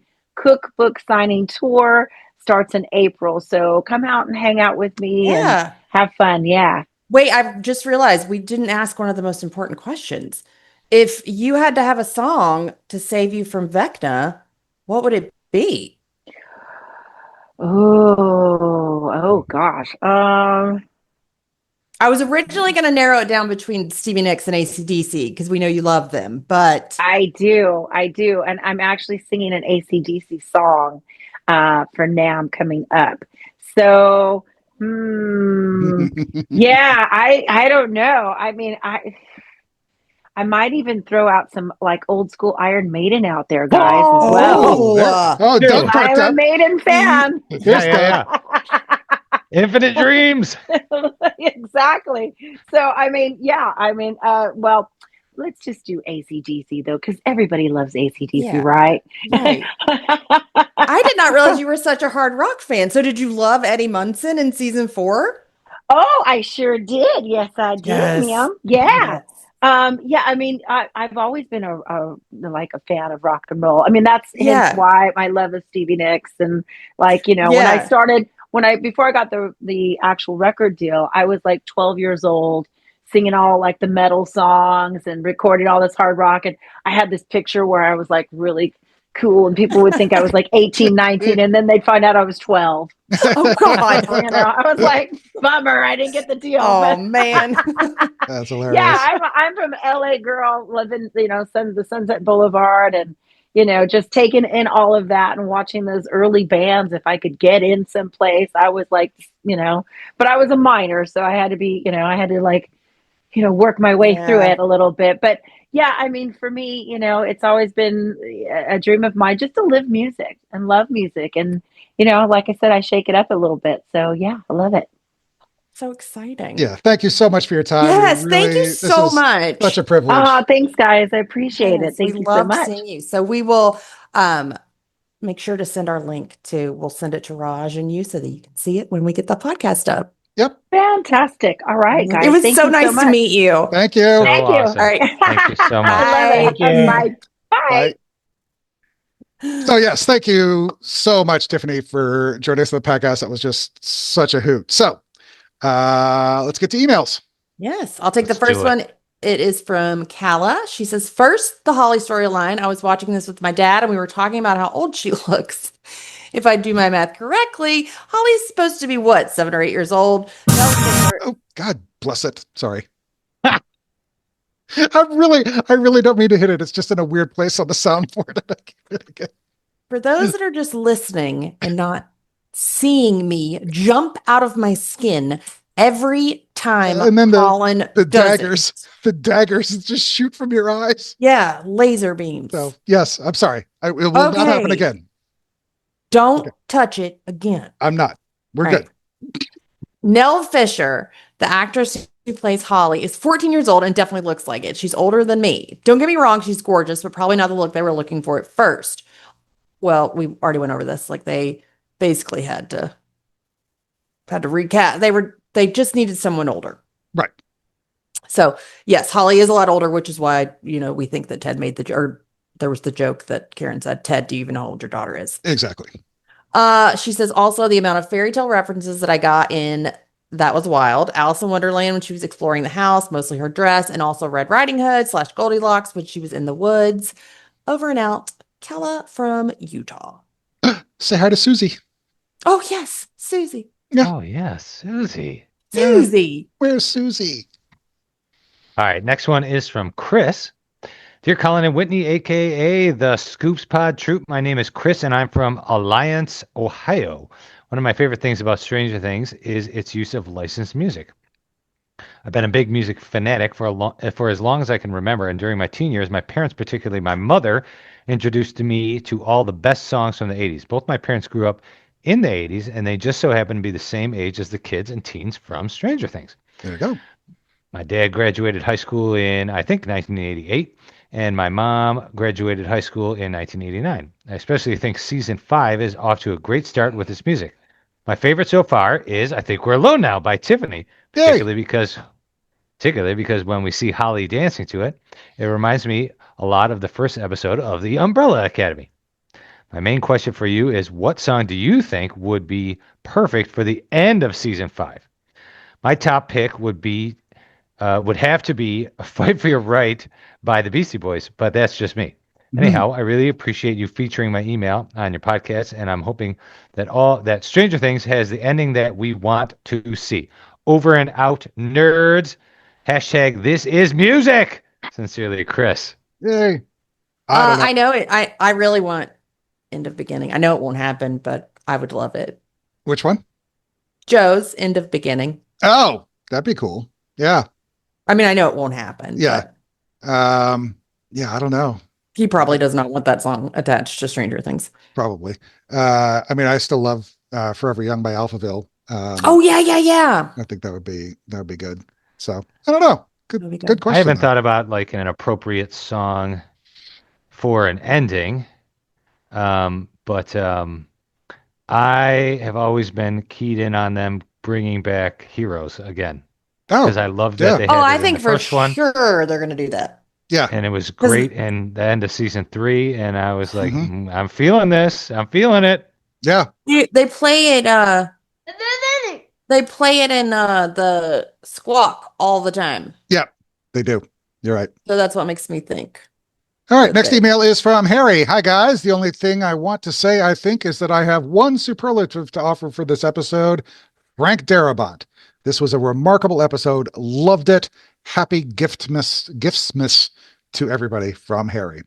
Thank you, Harry. I appreciate that. And I agree. I think it was just phenomenal. Back to the days. And I'm not throwing shade at the Duffers because they do some great directing work too, but there was always a little bit of difference when Sean Levy directed an episode. And yeah, just having Frank do this one was amazing. So next email is from Bree. Hello, I'm Bree. I'm new to the pod and I'm catching up on the episodes. Regardless of season, regarding this season, it does not feel cohesive with the other seasons, and I was not that impressed with it. I know I can hear the people screaming at me, but I am hoping it gets better. Byler is not going to happen. Robin's speech in the tunnel was about how she had to accept the fact that Tammy did not feel the same way towards her that she felt towards Tammy, and this was not because there was anything wrong with her, but being gay in that era, having to hide it and accepting the person she had a crush on would never see her in the same way was depressing. And then she remembered how carefree she was when she was a child, when all she focused on was being happy.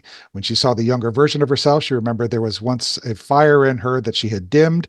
She learned how to brighten her light by accepting and loving herself. That is when she felt fulfilled. Mike is the equivalent to her Tammy. The difference is Mike and Will have a lifelong friendship together. Tammy and Robin did not. And that is why Will thought about his childhood memories of himself and his friends, especially the day he met Mike. Will did not have a happy childhood. He did not like being home because of his parents fighting. His father always commented on how different Will was, and Will felt different compared to most, but he was always happiest when he was with his friends. Those are the memories where he is truly himself, which is powerful.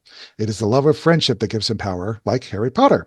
This is not a sign that Mike and Will are going to get together. I do have a prediction, though, and I got this by watching Hopper be so ready to die for Elle. I think Hopper will die. I have him in the pool, so that'd be good.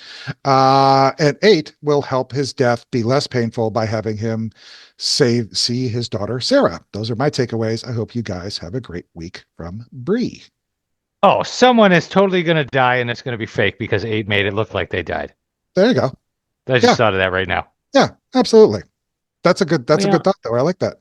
We haven't talked about assuming 8 comes back. We have no idea. Yes. So, who knows? Just in case. Yeah. Okay. Next one is from Crystal Carey. She says, "Hi, Collin, Whitney, and Doug. What an awesome episode. Max's reveal deserves a major mention. I'd already clocked, pun intended, that the map wasn't from Henry. I also knew, who didn't know the map wasn't from Henry? Yeah. I mean, it wasn't that is no shade to Crystal Carey. I feel like I've seen a lot of people be like, I was so confused. And I'm like, how? Yeah. No, it was, even not even going by handwriting or anything like that. It was just, there's no way that, Henry would say, don't go into the woods. Oh, by the way, go through the woods. Yeah, there was something. Yeah. She said, I'm sure there was a concealed clue within the mystery map telling Holly to walk up the hill. Such Kate Bush vibes. All signs point to Max. From coma to cave, so relieved to see our Zoomer back. Special mentions must also go to the queen of class and sass. Why didn't you just open with that? And I told you to eat your damn pie. Erica is an absolute legend. And delightful Derek. What a great addition to the cast he is. Hawkins High's unofficial wellness guru. I loved his visualization session with the kids. I would totally listen to Derek narrating a mindful meditation app, relaxing Karen Wheeler style, in a bubble bath with wine, visualizing blue Smurfs and slurping dogs. It's exactly the kind of calming Christmas countdown energy we need while patiently and excitedly awaiting the upcoming Christmas episodes. Love your deep dives and all the Hawkins level detective work on your pod and socials. Thanks so much, Crystal Carey. Yay, thank you, Carrie. Or Crystal. All right. Or Carrie. Next one's from Kirsten. This episode I thought was very cool. My favorite part was probably all the Home Alone style traps that were used to hurt the Demogorgon. The Hopper and 11 bickering I thought was funny. What the heck is the kryptonite? It is the hedgehog things, right? Yeah. Oh, yeah. Mm-hmm. It's sound, right? Like it's high frequency. I think it's like a sound wave kind of thing. Yeah. Mm-hmm. I love the house and Mr. What's-It. He's pretty cool. I hated that Dustin straight up lied to his friends. Thank you. Yep. It made me so mad. Yes. But Dustin is, he is, Yep. I know. He We is have so Dustin issues. funny. Or should I say Santa Murray? Yep. Max's look is so cool. Yeah, I agree. I think they did her right. I like her kind of the feral Merida idea of it all. Yeah. All right. Next email is from Franny. Hi, this is Franny. If you remember Luca from past episodes, I am his sister. I just started watching Stranger Things and I'm now obsessed with it. Here are some questions, predictions, and theories I have that you might be able to answer. 1, Eddie comes back to life. Maybe. I'll answer it and say no. Yeah. Hopper's daughter is still alive, and 11 is his daughter, like from the start and always was. Also, no. Because it logistically. I appreciate the thought process going into this, but also no. Steve will die. No. I don't know. It's possible. We can't say never, but whatever. Will or 11 might die in season 5, episode 4. Will you? Oh, let's. We're gonna skip right over that. Number 5. If Steve doesn't die, he will get a job as a babysitter. Yes, very likely. Yes, absolutely. 100%. Run a daycare. He will run a daycare. Little Nuggets Daycare in Hawkins, Indiana. And then number 6, one more thing. They should definitely have more Scoops Ahoy ice cream parlors all over the place because there are only a couple in real life. And yeah, they actually did. I don't even know if they're still doing them, but they did some pop-ups. I think right around. Well, Baskin Robbins had a whole line that summer. Yeah, and Walmart, you could order Walmart sold the copy. Walmart sold. They were not great. I didn't really like them either. I didn't love them. But yeah, I would love Scoops Ahoy all over the place. Absolutely. Yeah. So thank you, Franny. Sincerely, Franny, for writing in. Okay, next up we've got Lola. She says, I'm so unspeakably happy that we see Sadie Sink in this episode. She's my favorite actor, and Max is my favorite fictional character of all time. If she doesn't wake up, I will make sure that Netflix shuts down. But I'm fairly confident that she will be okay. I can't wait for volume 2, specifically for Escape from Camazotz. Is that how you say it? I can never remember. Yep. Camazotz. You got it. I think that's, it's been a long episode. I think that's when Max will wake up. I'm also very nervous because there are so many shots from trailers that we haven't seen yet. Anyways, that's it. I will see y'all next week. Yay, thank you, Lola. All right, next one's from Quinn. We've stuck a bunch of his stuff in throughout the episode. Just mentions that good to see Mr. Clarke and Doris back again. Hop and the soldiers really like to fire their rifles on full automatic. Seems nobody's concerned with ammo conservation. Yeah, come on, Quinn. Maybe it's upside down ammo. Who knows? Maybe it's not the even movies. real. Yeah. The board game on the coffee table in the Creel house is titled Uranium Rush, which is an interesting thing, which I expect alludes to the time the family spent out in Utah before moving to Hawkins. I've never heard of it. I don't know. I meant to look it up and I forgot to. Yeah, I wonder if that's real. Real games or fake games? Yeah. Robin's. Yet another segment. Sure. Robin's look and slight shake of the head when Will is loading drugs into her backpack indicates that she's starting to figure Will out. At this point, just that he's got a crush on somebody. Yep. And then when Dustin's handing out tools to the party, we went through that part. Yeah, the chainsaw. Real good stuff. Yeah, that was good. Thank you, Quinn, for writing in. Appreciate it. All right, next up we've got Kirsten. She says, hello, Collin, Whitney, and Doug. Yay, Max is back. Yep, this episode was quite something, and Erica with the pie. And the rest of the Turnbow stuff was absolutely thrilling to watch. Holly's storyline this episode was quite intriguing, and I'm really liking the mind stuff this season. Absolutely. Yay, mine stuff. Last one is from Elliot Grease. Hey, Collin and Whitney and Doug. First off, trailer. There's so many things packed into it. I actually feel a bit overwhelmed in the trailer. Very happy there's tons of Max and Holly, but I'm so excited for Escape from Camazotz. Max going into Holly's room through the window, but it looks like gravity is sideways. Also, how scared should I be from 1 to 11 that everything we have ever assumed about the Upside Down has been dead wrong? And why is Jamie Kimmel Bauer so handsome as Henry? It's not fair. And the shooting with soldiers and Nancy was so unbeat. I loved it. Yeah, you were talking about that, Whitney. And Dustin and Steve's If You Die, I Die. Neither of you are dying or I die, says Ellie. However, something tells me that they wouldn't have included that if neither of them died, so now I'm going to have to go make my own funeral arrangements. On to the Turnbow Trap. That was me clearing my throat, says Ellie. That ending, hello, I was absolutely unwell. How badass does Max look, honestly? Okay, also, the return of Mr. Clarke. Love it. Love All Mr. right. Clarke. It was nice On to have Mr. Clarke back. Dude, so nice. It was just like a breath of fresh air, I right? know. Okay. All right. Ooh. All right. We'll bring it home with Superlatives. Best line. Mine was, I've already talked about it, Murray and Dustin. So, count your blessings, hang some mistletoe, pucker up, and kiss my jolly ass! Thank you for the spark plugs. There's so much, So so good. much GD. I hate it. I know. All right. Mine is L just saying he peed on it. Yep. The others. You think they'll know how to get through the wall? I don't know. Maybe, yeah. They won't. And we'll be back to the first square. Square one. He peed on it. Hey, Doug, what's your favorite line? My favorite line is the wonderful sibling exchange between Derek and Tina. Smells like ass in here, dipshit. Probably from all my farts. Disgusting. So gross. I feel so juvenile and so happy at the same time. Yeah. That was so good.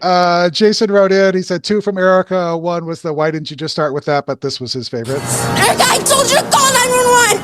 And I told you to eat your damn pie.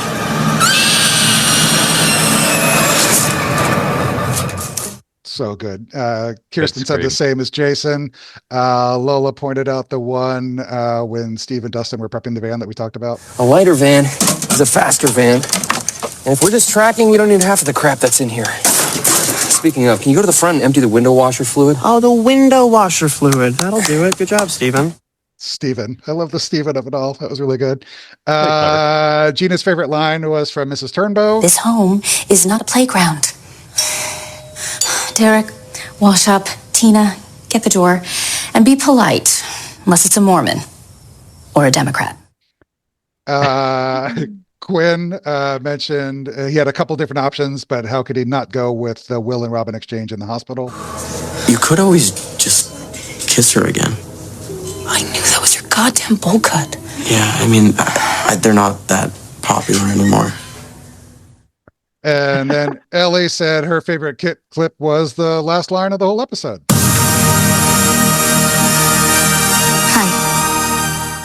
Hi, from Max. Just because how can I not? A close second or third is Robin's. Oh, sorry, it must be my tone. My mother says I sound perpetually insincere. And then Erica's were now enemies, arch enemies. Since when? Since PE class. And the Marie Santa spiel, how to choose, says Ellie. And then Ellie wanted to add a new segment, what Ellie saw and what Ellie now wants. And she said the entire Creel house with a special mention to Alice Creel's dresses and Henry's pancakes. So there you go. I would also take that. Yeah. Okay. I thought Quinn's was going to be when Will asks, how did you know she wanted to? And Robin says, what, make out? Yeah. I'd like that. That's good. No, just kiss. Most spirited, I went with go ahead. how easy the access was to the drugs in the hospital. It was just absolutely insane. They could just walk into any room. A, just walk into the hospital, and then B, walk to any floor, and then walk to any room, and then open a medicine chest, and then just load an entire backpack full of benzos. Sure. Which I thought was just so 80s to me. I don't know. Well, mine was Derek's room because it was just covered in like all 80s. It's like very similar to Holly's room. It's just like the most 80s thing I've ever seen. Loaded. Yeah. Yep. Yeah. All right, mine was the Creel house. I just loved it. Oh yeah. Yeah. It was just amazing. I really enjoyed it because when Holly is exploring the house, I was just flashing back to like exploring my grandparents' basement and like snooping through their old trunks and things like that. Oh yeah. You guys do that when you're like a kid? You learn about all the family history and nobody knows you're down there because they're all drinking because it's Thanksgiving upstairs. Right. But man, it was I just love old stuff too. Just I live in a very old house, so I love I was enamored by the woodwork, the fireplaces, et cetera, and then just, the old appliances and things like that too. Man, I was salivating it with nostalgia for quality American-made products, not to make a political statement. Yeah, it was really cool. The set decorators did a really good job with it. That was really good. Jason also picked Derek's room. G.I. Joe posters, Master of the Universe blanket. I had that one. Pee-wee's Big Adventure poster. Oh my God, we should do a whole episode on Pee-wee, please. I love that movie. It defined my childhood. We quoted it's a lot. Not for sale, Francis. Oh, we always say I'm a rebel, Daddy. Loner Toddy, a rebel. Rebel. All right, Nintendo, a couple stand-up arcade games. The kids' room, for some reason, gives me Silver Spoon, Ricky Schroeder vibes. Yeah, all I totally. needed was like a little train to come A little through. train, yeah. Well, he had a whole like vaulted ceiling and everything too. Holy moly! Yep. Perfect for a Demogorgon gate. Kirsten picked the D&D pieces to act as the people when Mike is explaining the trap. Completely unnecessary too. I noticed. Right. Didn't even move her. No. Lola, the beef jerky in the tin can. Gina mentioned, it has to be the hot pink Sidestep cassette player with the accompanying of Tiffany. Correct? Right? Yep. It was pretty good. Yep. Quinn also picked Derek's room, and he had to grin at the juxtaposition of the Demogorgon and the Pee-wee's Big Adventure poster and at its shoulder. Yeah, that was good. Most Stranger Thing, I went with the very opening first shot, Hopper stabbing the wall, and the subtitle being goo splattering. It just started strange and went right from there. So I initially went with the barbed wire Demogorgon, like where it was all caught in the barbed wire. But now that I think about it, I'm gonna go with like the nails in the chest Demogorgon because that made my chest hurt. Oh yeah, that was good. That was a rough one. Yeah. Oh, it made my chest hurt. Yep. I went with the interrogation scene. I thought it was a cool twist and kind of dark and unsettling that they were doing that to that guy. Yeah. It had, torture I vibes was to bothered it. by this, and I was just like, yeah, figure it out, El. It's just oh yeah.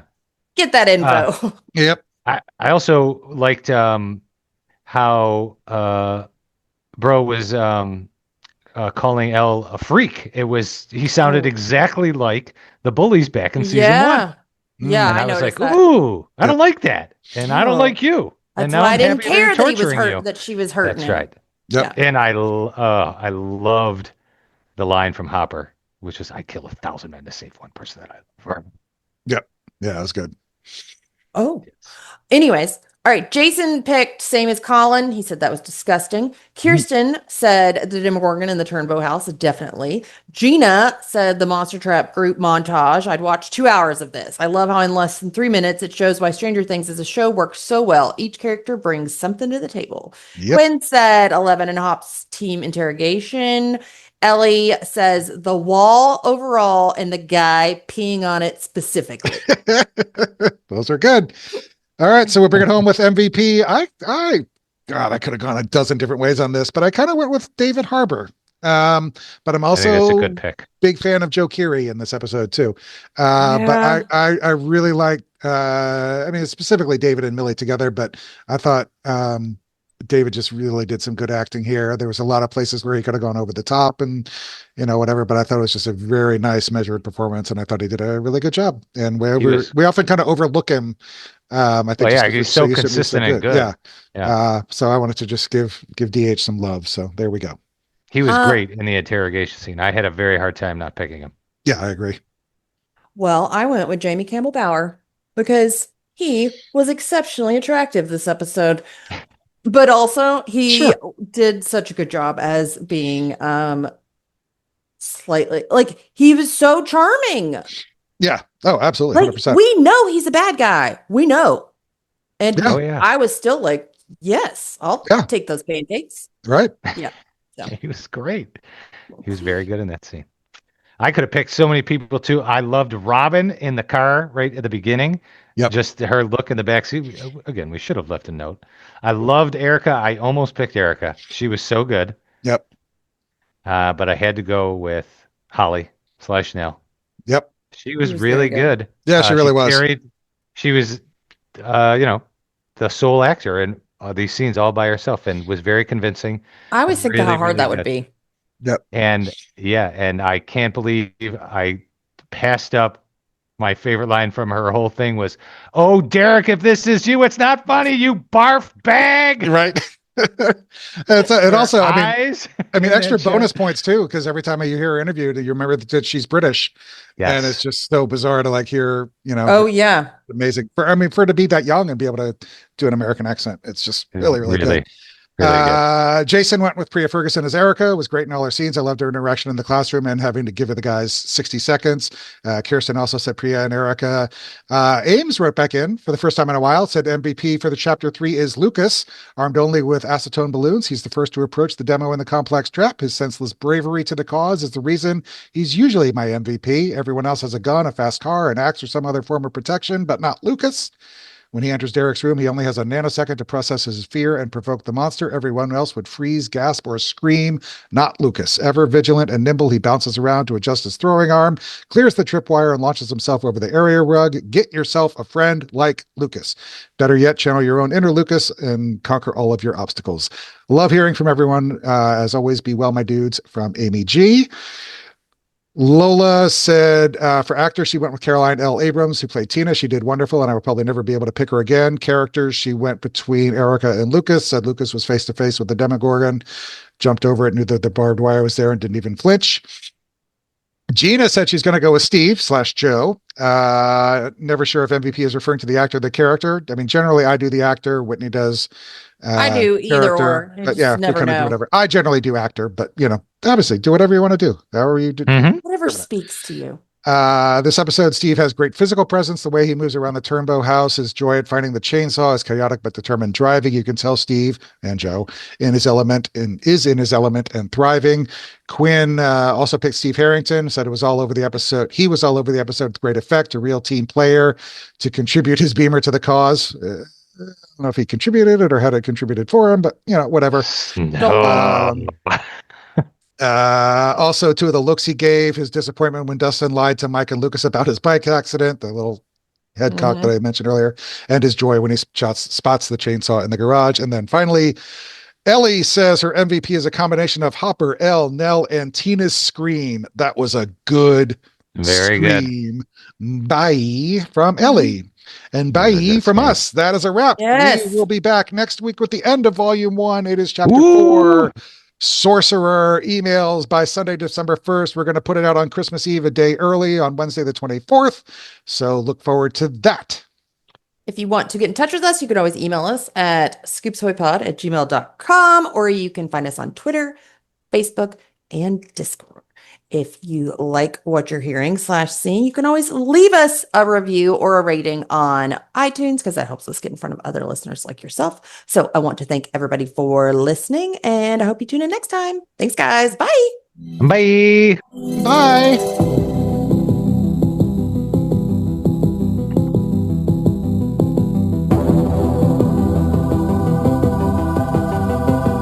Stranger Things audio clips and official score are the property of Netflix. Incidental music by Blue Mount Score from Pixabay.